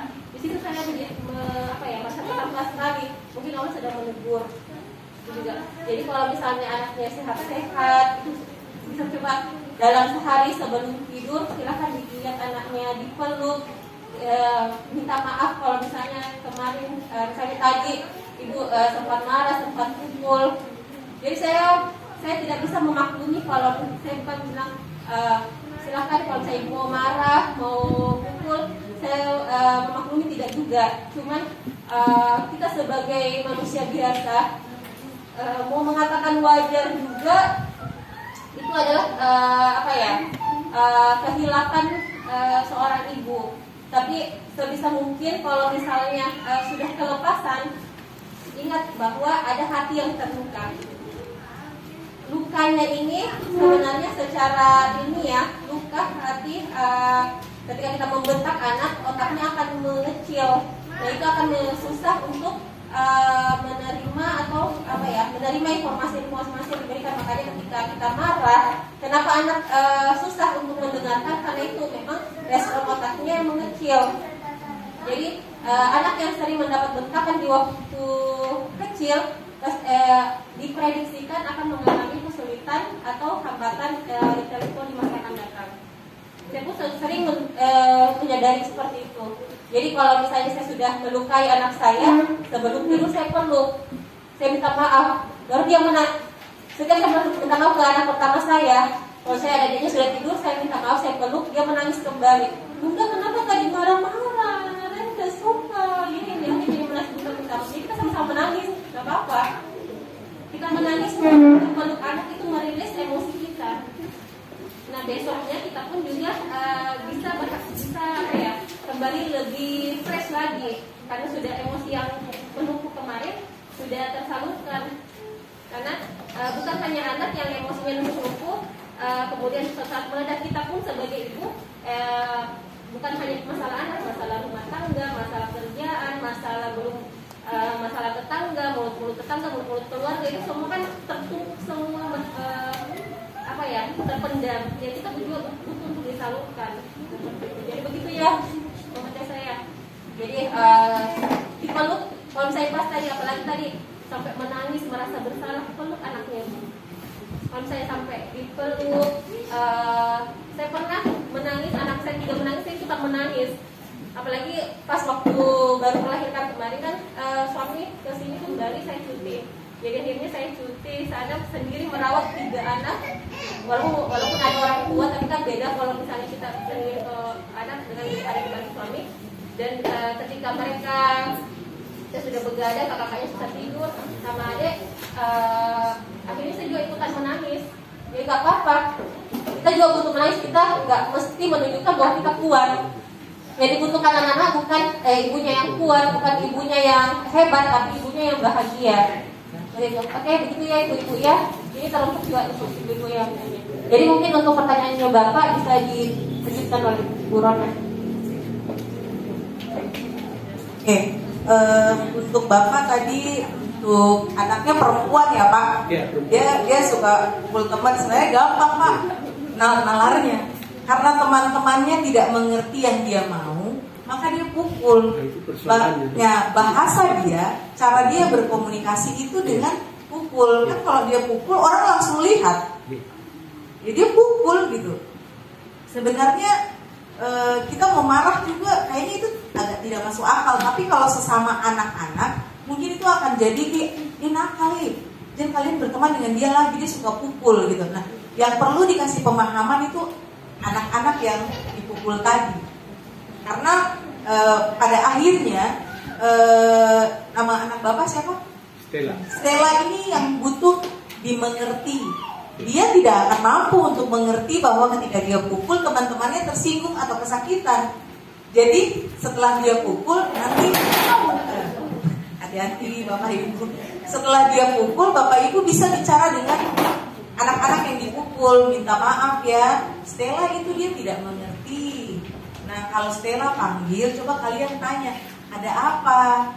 Mungkin dia ingin ikut bermain, mungkin dia ingin berinteraksi. Cuma yang lain tidak paham bagaimana harus merespon dia. Nah nanti Bapak Ibu sambil bicara, Bapak bisa bicara, Stella, kalau teman-teman mungkin tidak mau main dengan Stella, jangan pukul gitu. Kalau teman-teman tidak mau dengar, jangan pukul. Kita tidak perlu berkecil hati bahwa dia mengerti atau tidak ya. Dia akan mengerti karena sepengalaman saya, murid saya ada yang autis dulu.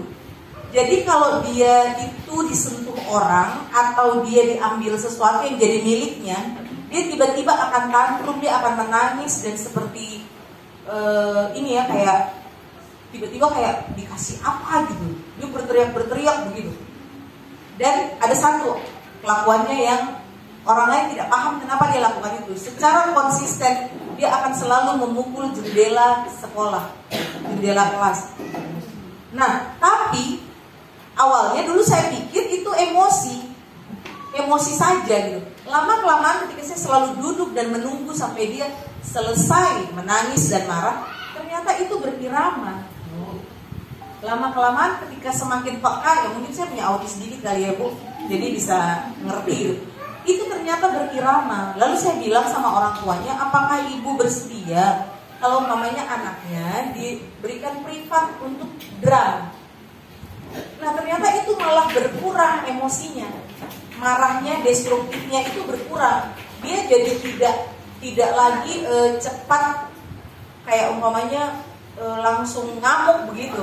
Nah mungkin ini menurut kami energinya dia digunakan untuk sesuatu yang lebih dia sukai dan bermanfaat.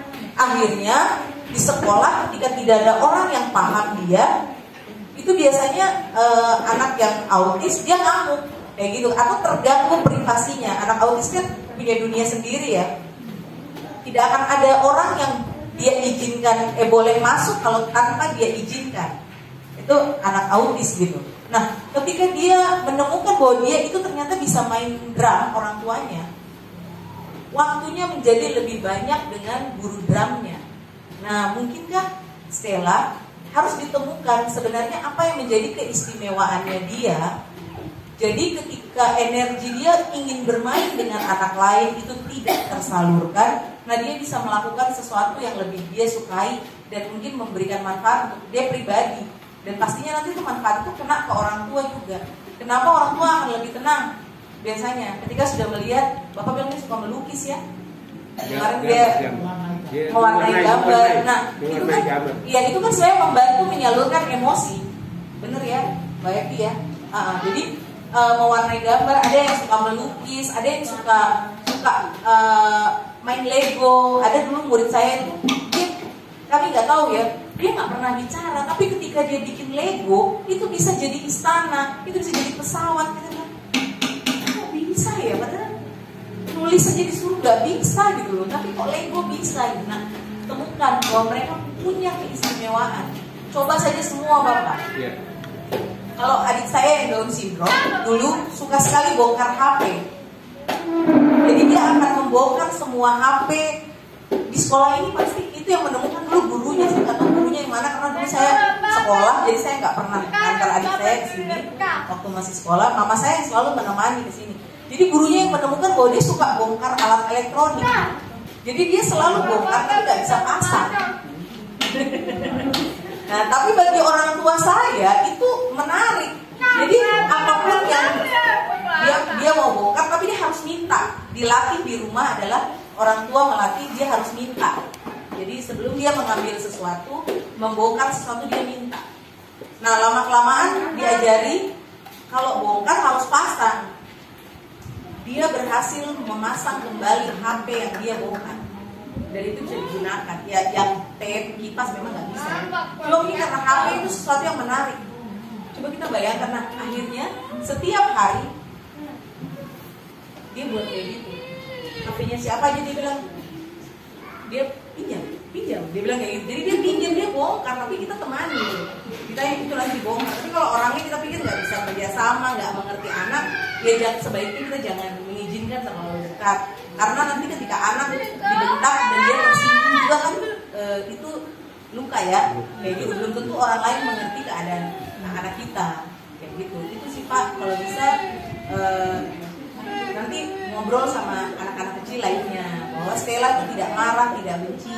Hanya Stella tidak mengerti bagaimana harus berteman dengan kalian. Begitu. Dan ajarin minta maaf Pak, nggak apa-apa. Pasti Stella mengerti. Stella kalau sudah pukul teman nanti minta maaf ya. Iya, biasanya dia langsung peluk lagi minta maaf. Iya, tidak apa-apa Pak. Kayak gitu. Anak-anak itu mereka pasti akan kembali normal kok. Kalau teman waktu sudah lewat, terus temannya juga mau ngobrol lagi, biasanya sih seperti itu. Anak-anak tuh sejauh ini mereka itu tidak pendendam. Yang bisa membuat anak punya dendam itu biasanya dari orang tua. Terutama ketika orang tua mengingatkan kembali bahwa dia pernah ngalamin ini, maka itu akan sudah tercetak, dia dendam. Tapi anak sebenarnya tidak tahu dendam. Temukan keistimewaannya ya kan? Karena pasti dia istimewa. Jadi Bapak di Tamrau ya? Iya Pak. Tadi Ibu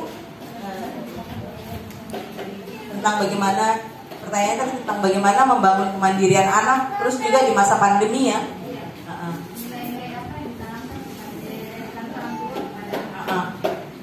Kalau menurut Ibu sendiri, nilai-nilai apa yang ingin Ibu tanamkan kepada anak Ibu? Ibu sendiri harus tahu dulu. Kayak gitu, karena setiap keluarga itu pasti punya nilai sendiri. Keluarga saya nggak bisa memberikan nilainya kepada orang lain, kepada keluarga lain, karena mungkin nggak cocok. Kayak gitu. Ada kebiasaan-kebiasaan keluarga yang cuma keluarga itu yang bisa membangunnya dengan anggota keluarganya. Kalau dulu kami belajar psikologi keluarga, katanya ketika ketika menikah, suami istri itu dia sudah harus mulai memformulasi keluarganya akan jadi seperti apa nantinya. Nah, berarti di dalam akan ada nilai-nilai yang menjadi rambu-rambu ketika menjalani kehidupan berkeluarga. Nah, Bapak Ibu sendiri yang harus menentukan. Tapi bagaimana melatihnya? Seperti yang tadi saya sampaikan di awal juga, konsisten,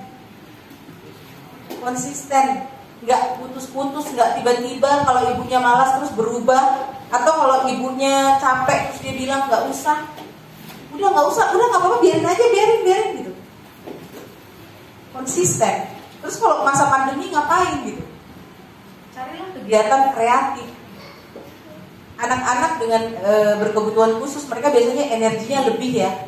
Beda kalau yang mungkin dia lemah fisik, dia di tempat tidur. Tapi biasanya mereka tuh kayaknya nggak bisa capek gitu. Karena saya lihat adik saya dulu almarhum, udahlah nggak tahu, kita udah ngantuk-ngantuk, tapi dia itu masih aktif. Entah di kertas itu dia tulis apa. Kami bilang itu berudu, kodok, dan dia percaya bahwa itu berudu dan kodok. Dia bangga bahwa dia sudah berhasil menggambar berudu dan kodok gitu ya. Entahlah apa itu. Tapi coba lakukan aktivitas yang bisa memberikan kebahagiaan, kesenangan, sekaligus menghabiskan energinya. Nah, jadi pastilah ada aktivitas kreatif ya. Cuci piring loh Ibu, itu tuh kreatif sebenarnya. Sama-sama cuci piring, tangannya dipegang, dicuci, mungkin piring plastik, gelas plastik, bisa loh. Nyapu kayak gitu. Tapi Ibu juga nyapu, siram tanaman, nah sekalian dia main air gitu. Terus cerita-cerita tentang tanamannya. Itu kan nggak kemana-mana ya, di rumah seperti itu. Lipat baju, ambil pakaian, coba warna ini mana ya, dibedakan. Ayo adek bedakan ya, mana merah, adek taruh merah di sini, adek taruh kuning di sini. Nah, ada warna lain, oh ada biru, adek taruh biru di sini. Gitu. Itu energinya habis, tapi juga otaknya berkreasi ya, dia beraktivitas dan pasti menyenangkan seperti itu. Terima kasih. Ini mau ditambahkan? Saya tambahkan ke masalah kemandirian. Siapapun itu, apakah anak kebutuhan khusus atau anak normal lainnya, memang yang paling perlu diperhatikan orang tua adalah konsistensi. Tadi sudah dijelaskan sama Bu Rona, apalagi toilet training memang Pak.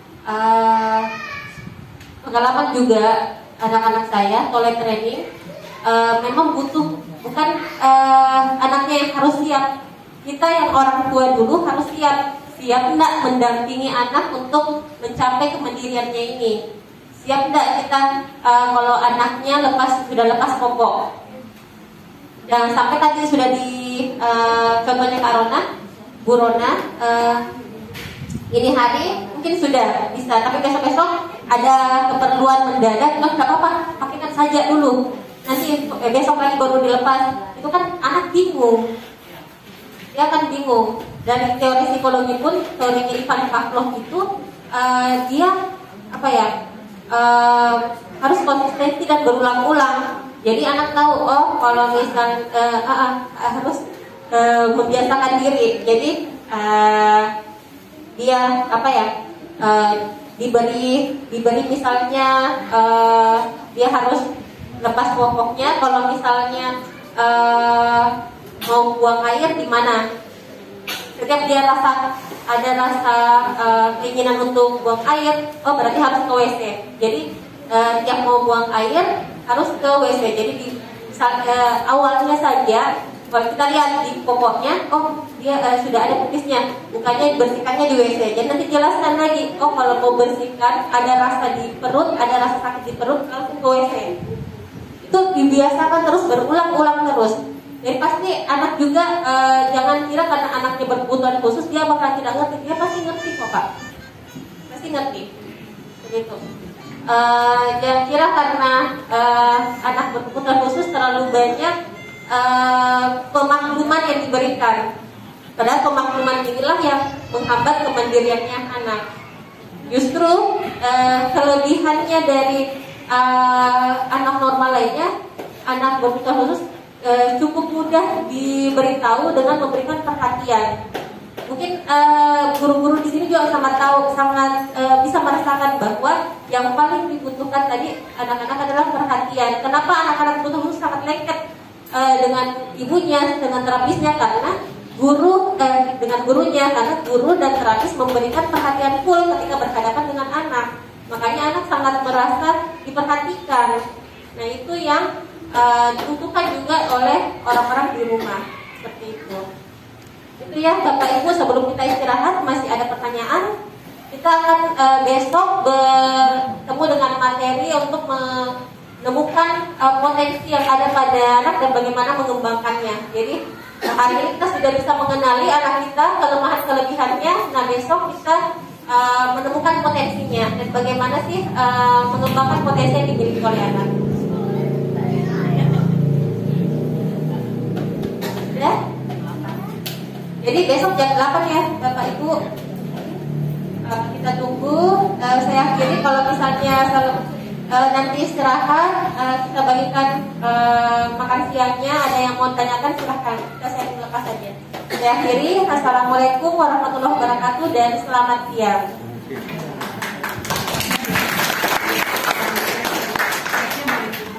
Kertasnya boleh dikumpulkan.